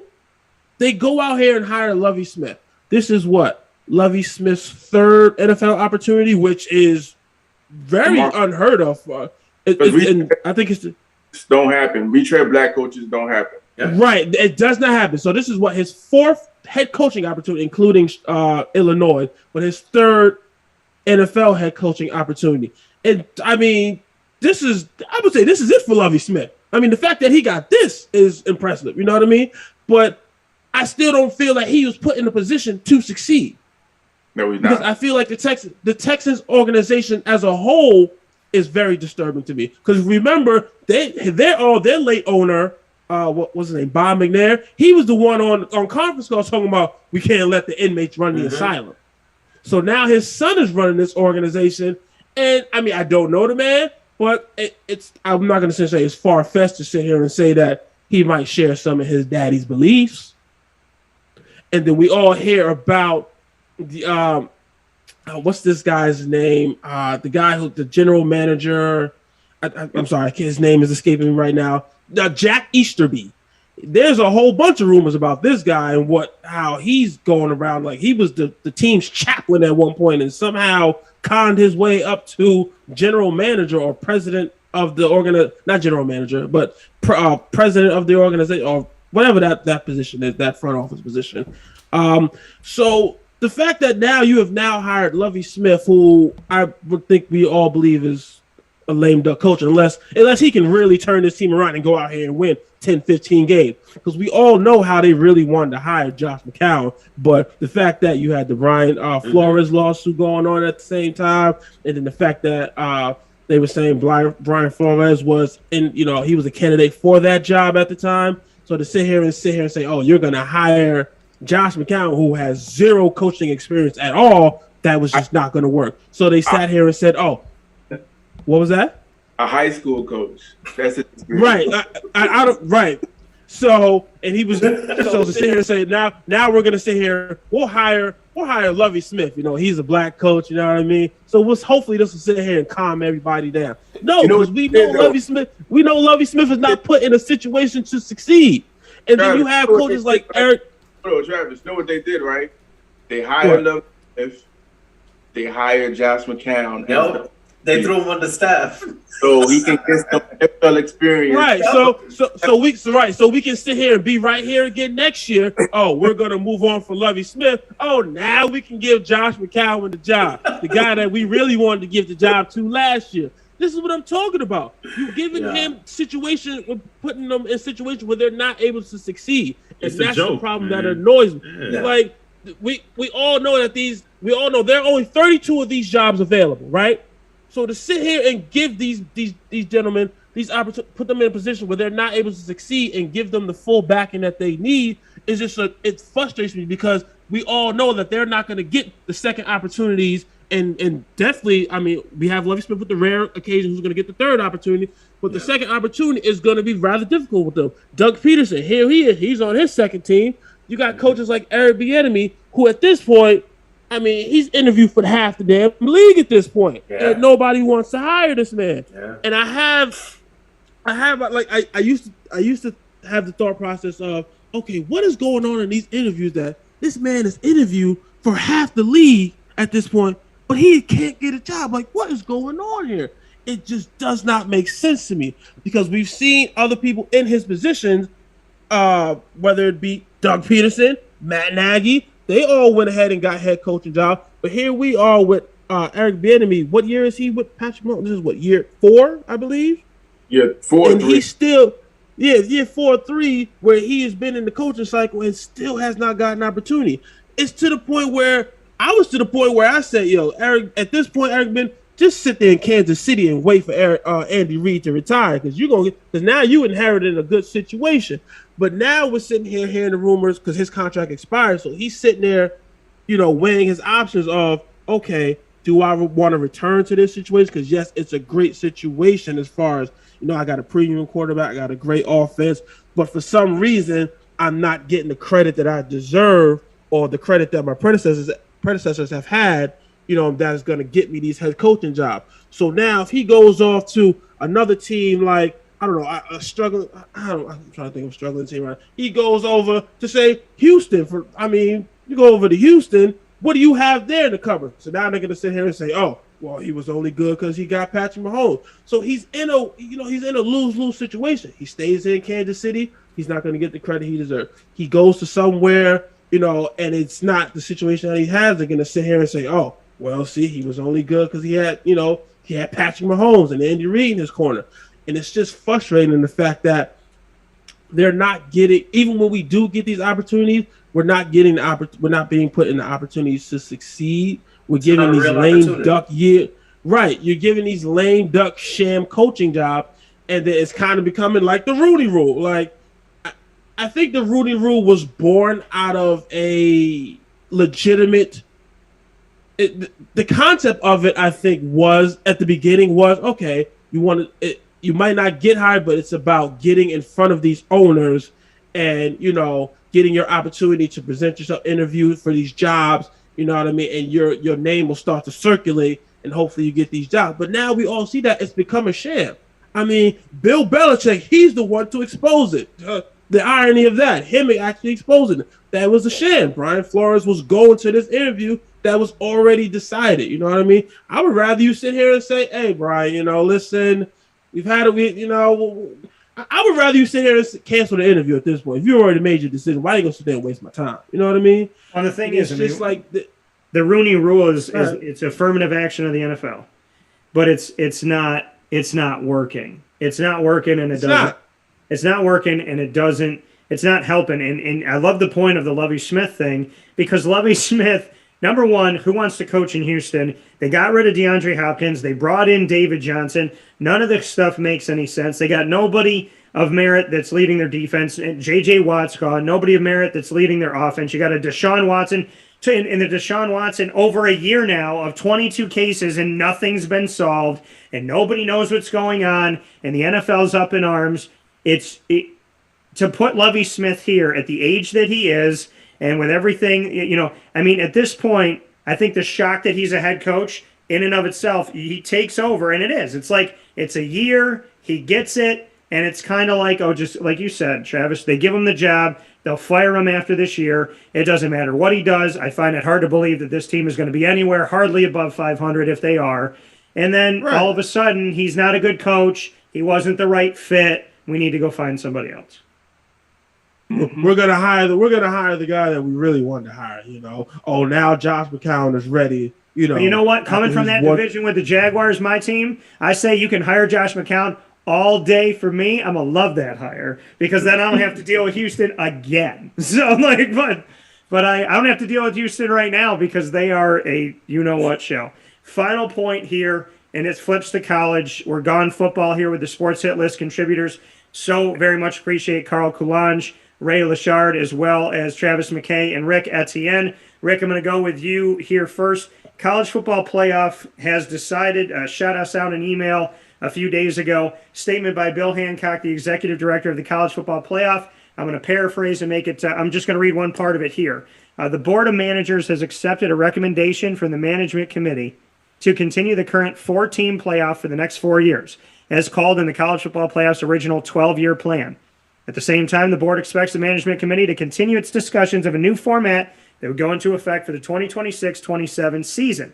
We heard that there was going to be a 12-team playoff, and from what I understood from the emails I had received is that there was going to be 4 different levels to go through, that it had to get through here and then here and then here and then here, and that it would bring us all the way to September, and that hopefully a plan would be in place. Well, amidst all of this, realignment reared its ugly head. 2 teams that we never thought could leave the Big 12 in Oklahoma and Texas decide to go to the SEC to make a mega conference even more of a mega conference if that's possible. 16 teams, and right after Oklahoma and Texas moved, realignment continued to affect the rest of college football, and there was a stall in the 12-team playoff.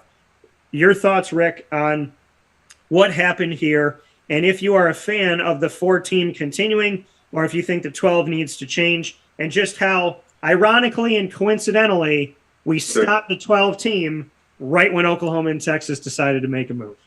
Give me 1 second. Right back. Yeah. Go ahead. Yeah, it's we talk about things that need to change. I mean, the playoff, it's I guess it's the best we're going to get at this point, the 14 playoff, college football, they have to kind of reassess their whole model as well to try to figure something out. Because I think people are always going to say the SEC is the best conference. All right, cool. Even if we give you that, I think the onus and focus on the SEC and the extra points essentially that they will always get still has a negative effect on the entire product as a whole, in my opinion. Yeah, it's easy to say when they win. Obviously, yes, see, they were the best. You get Alabama, you get Georgia, they were the best, All right, fine. But that may not always be the case, But I think the fact that they always get that extra level of bump and a little extra boost because they're the SEC, so they always get pushed up to the front anyway. That's why we're always going to see such SEC heavy playoffs. And even if it opens up to 12, it's going to be the same thing, So I don't know how you fix it at this point. It's one of those things. I look at it. I was having a conversation with somebody trying to explain the whole notion of the Super League with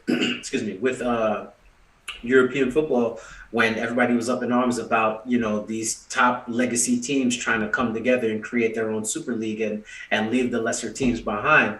And, people had such a hard time trying to understand the concept. And I'm like, duh, it's college football. it's literally college football. It's literally the SEC. You know what I mean? It's like, why should I keep playing, Vanderbilt and, South Carolina, when we can bring Texas and Oklahoma in, you know what I mean? And now we just have all the best right here with us. And not even necessarily the best, your legacy programs, your marquee programs or whatnot.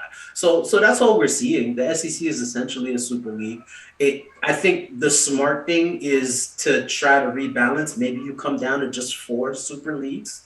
If you whittle it down to, the SEC, the Big Ten, the Pac-10 and the ACC. That way you technically have Northeast, Southwest covered, Midwest more or less. 4 super conferences, get everybody in those conferences, let them fight it out between those 4 conferences, and then figure something out. But the way it's set right now, with the specific and deliberate onus put on the SEC as the best, always nonstop, regardless of what, you're always going to look at the top 2 SEC teams and just say they're the best in the country. That's always going to happen, whether they have 1 loss, whether they have 2 losses, because you'll say, oh, well, their 1 loss was to another SEC team, or their 2 losses was to 2 other SEC teams. So that means they're the best. It's always going to happen. So as long as that is in play, no matter how many teams are in the playoffs, it's going to be SEC top heavy, and 9 times out of 10, we're going to end up with an SEC champion just because the law of numbers is always going to work in their favor. A lot of great points brought up here by Rick. Ray, your thoughts on the future of college football and the statement that the college football playoff will remain at 4 at least until 2026 or so? First of all, my college football season was amazing. I'm a Wolverine fan, so I got to see them do some great things this year. I even went to the college football semifinal game against Georgia, even though we lost. Still was a great experience.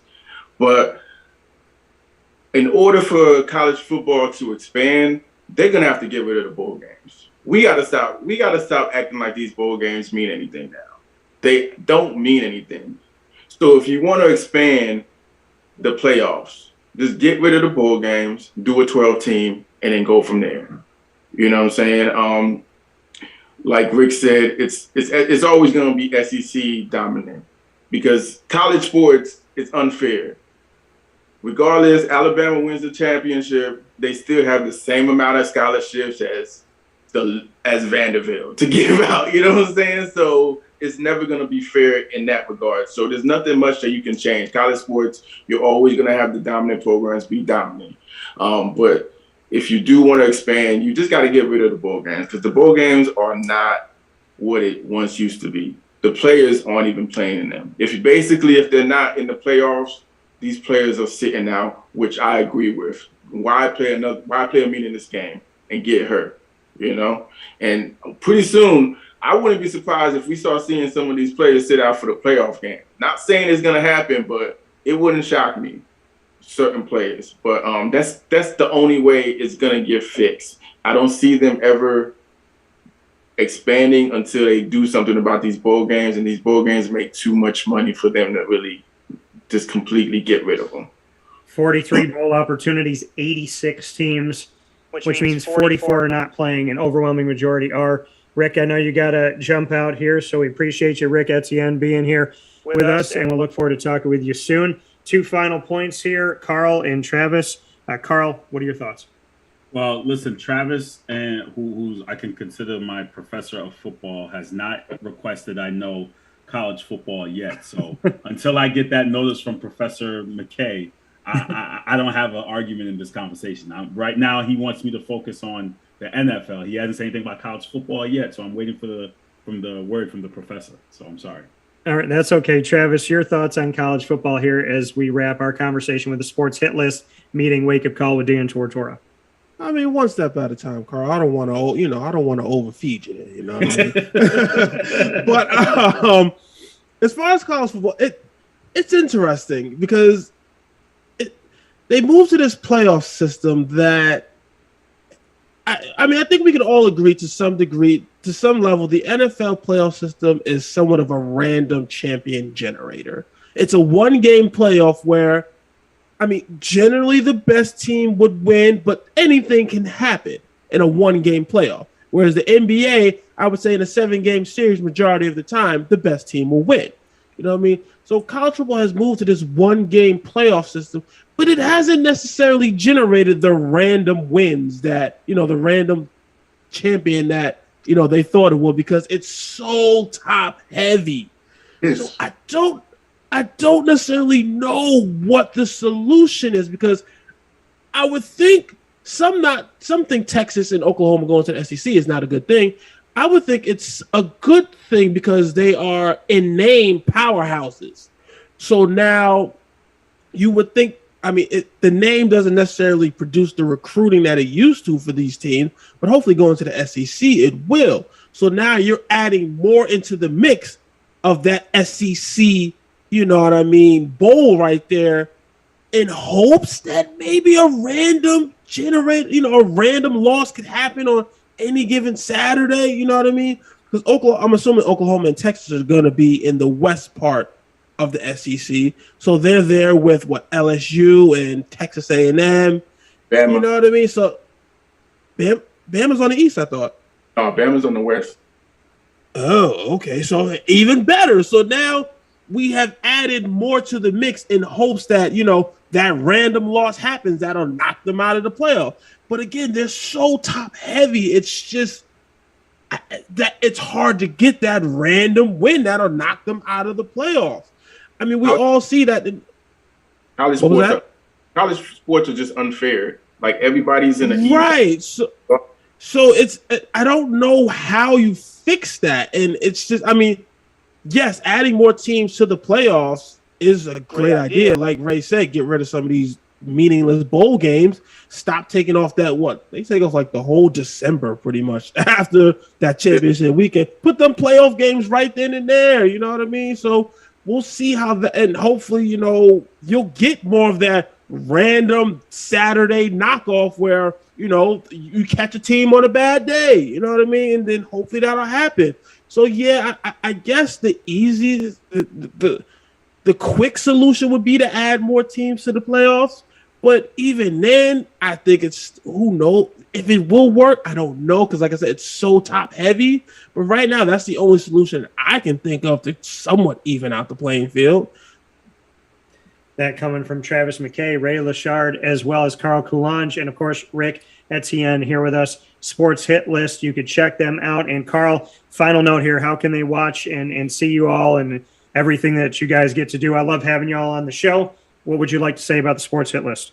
Well, we've expanded from the last time I was here. We actually have 10 shows 4 days a week. So the lineup, if you go to our Sports Hit List fan page, you can basically check out the entire lineup. I'm not going to read it all, but 10 shows, different shows that basically cover everything in sports. And we do it in a matter of 4 days. And you even get a non-related sports show in the B show, which kind of covers pop culture and what's going on in society. So I can't thank the Sports Hit List team enough for all their hard work and dedication to getting the brand out there.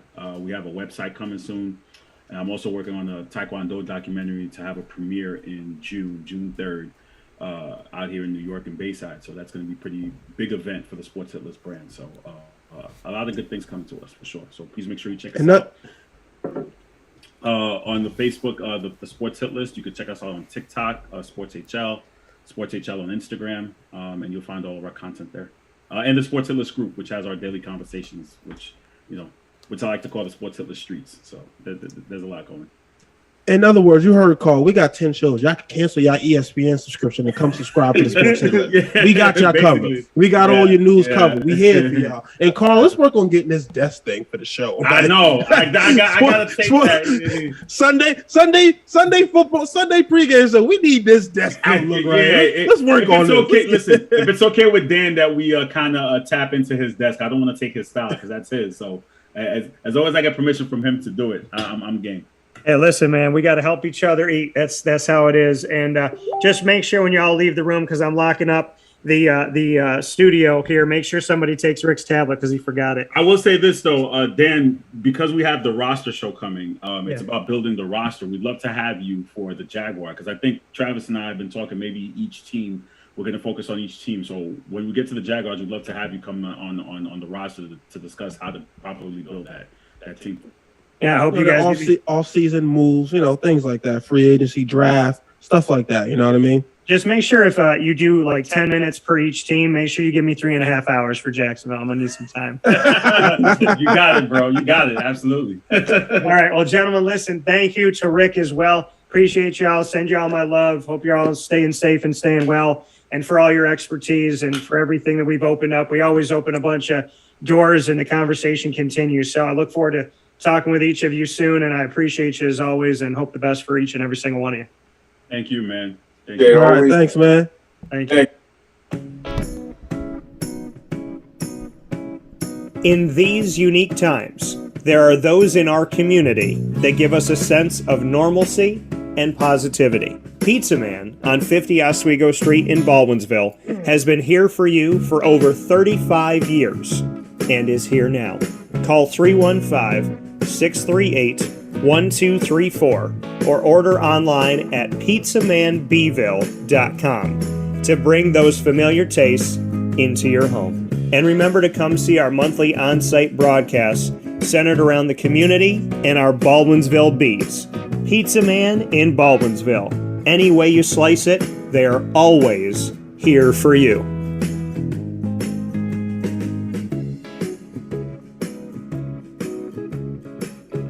This is Jim Sikowski, owner-operator of Chick-fil-A Cicero, 7916 Brewerton Road in Cicero, right in front of the Home Depot.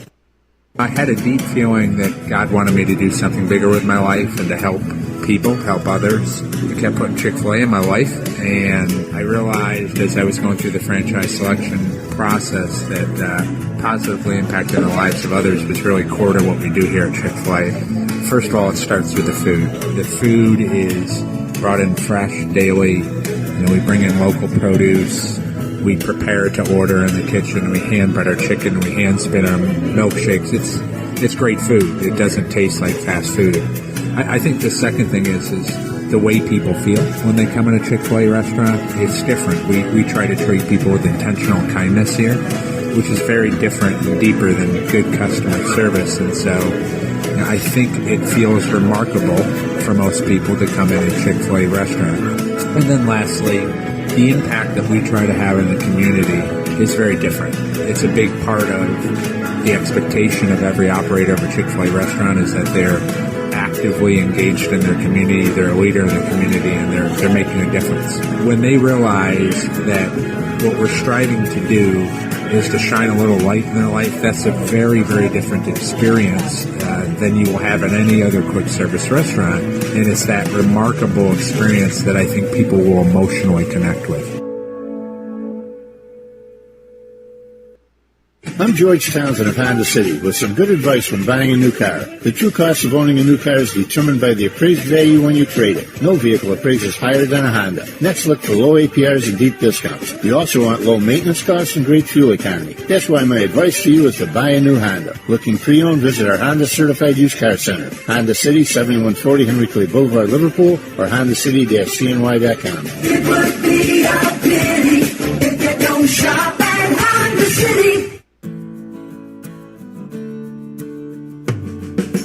Our corporate purpose at Chick-fil-A is to glorify God by being faithful stewards of all that's entrusted to us and to positively influence all those who come in contact with Chick-fil-A. And what became increasingly clear from our success in Cicero is that people love Chick-fil-A. And also I think we recognized that, we had a great opportunity to grow the brand and grow our platform. I felt incredibly grateful when I was selected to be a Chick-fil-A operator.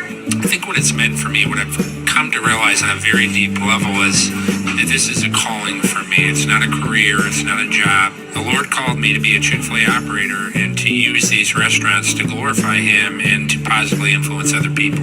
I'm blessed. I'm very blessed. Head to Chick-fil-A Clay on 3974 State Route 31 in Liverpool, New York.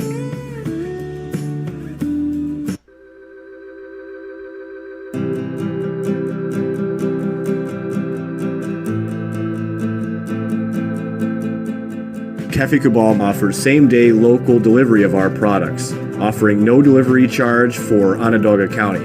Shop cafecabal.com for fresh roasted coffee beans, cold brew, travel mugs, and all your essential Cafe Cabal needs. Cafe Cabal, coffee for the soul.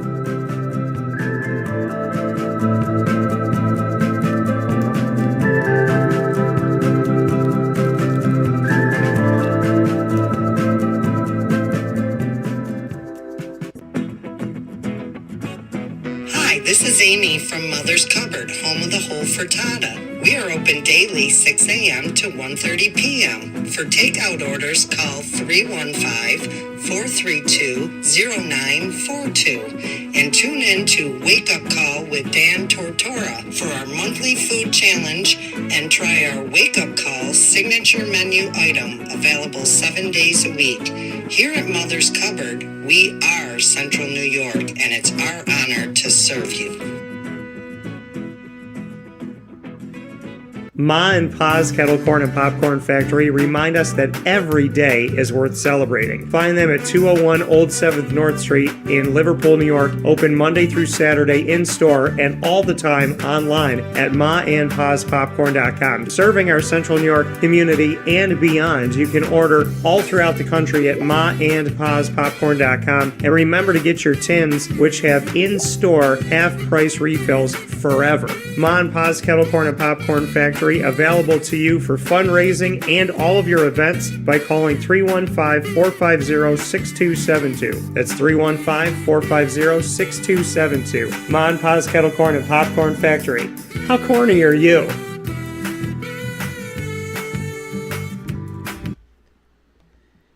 The Millhouse Market, located on 3790 New York 13 in Pulaski, New York, is worth the drive every time.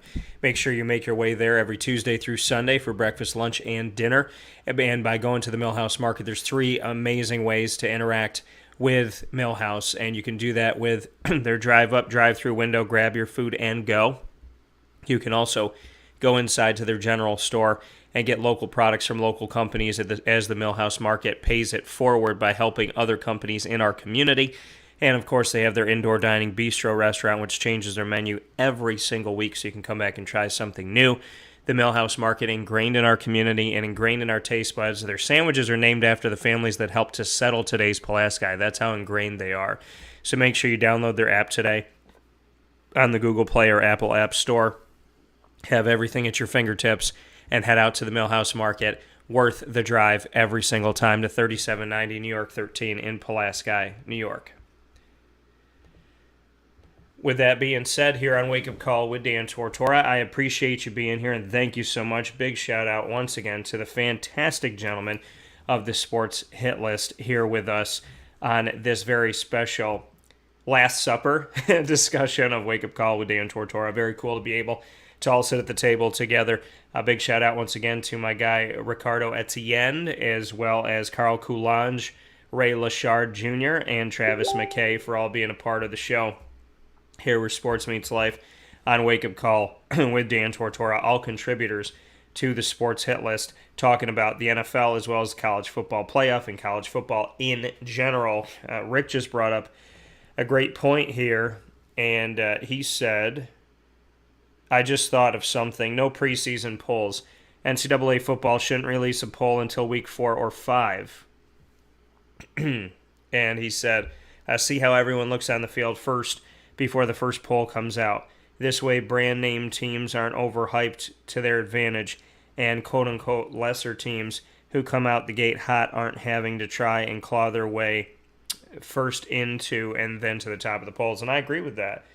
You know, because these polls are made for Alabama, they're made for Michigan, they're made for Michigan State, they're made for Penn State, they're made for Notre Dame, they're made for Clemson, they're made for Florida. They're not made for Cincinnati, they're not made for UCF, they're not made for Coastal Carolina.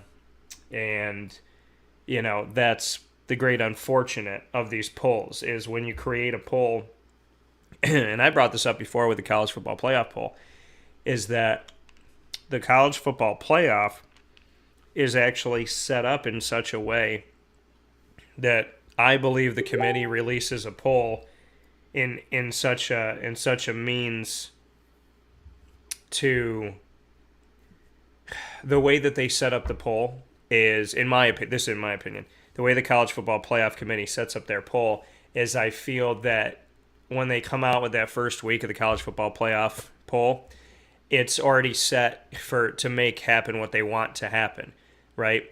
They put UCF at one point at like 13, and they had to get to 4, and I said, there's no way they're going to let them go 9 spots up.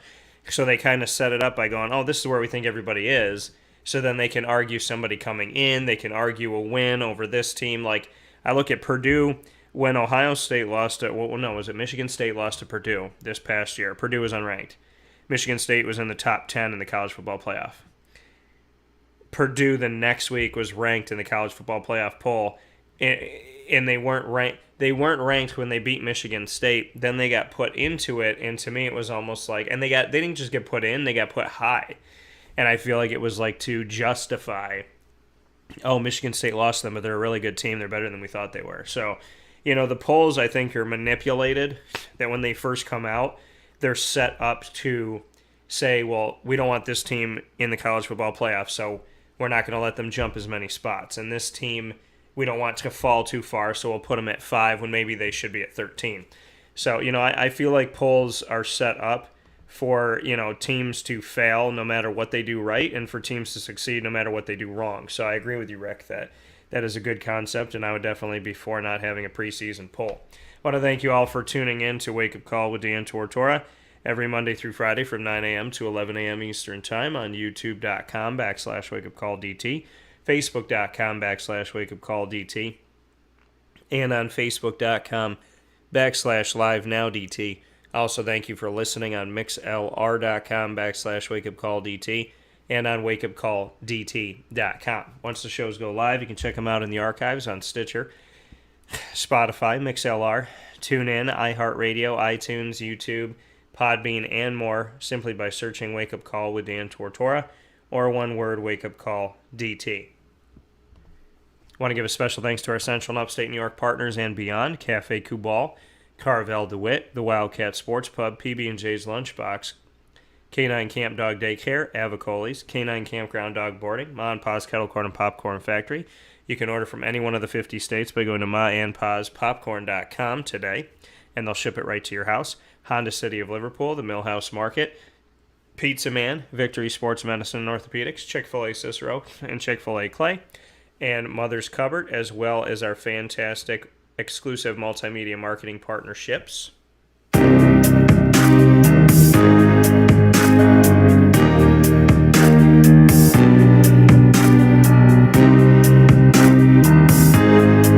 Wake Up Call with Dan Tortora is proud to be the exclusive multimedia marketing partner of your Lemoyne College Dolphins. It is Fins Up every Wednesday at 9 a.m. Eastern Time, and you can find every first and third Wednesday we have AD and DT featuring Athletics Director Bob Beretta and myself, Dan Tortora. Every second and fourth Wednesday we have the Dolphin Dive featuring stories from student athletes, coaches, as well as staff members, future Dolphins, and alumni coming to you here, including our special with Dr. Linda Lemura, president of Lemoyne College. So a lot of great stuff with Lemoyne. You can go and see our archive by going to the Lemoyne tab on wakeupcalldt.com or by going to youtube.com/wakeupcalldt and clicking subscribe. Find more information at lemoynedolphins.com.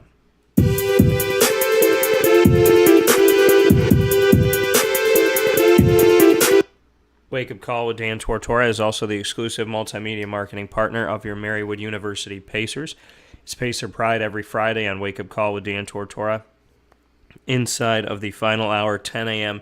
to 11 a.m. Eastern Time, you can have favorites from your Marywood Pacers, our stories with Executive Director of Athletics Pat Murphy, as well as coaches and student athletes coming to you all about Marywood University and telling you exactly what it means to have Pacer Pride. You can check the archive by clicking on the Marywood tab on wakeupcalldt.com, and of course you can subscribe to youtube.com/wakeupcalldt. Find out more information on the Pacers by going to marywoodpacers.com.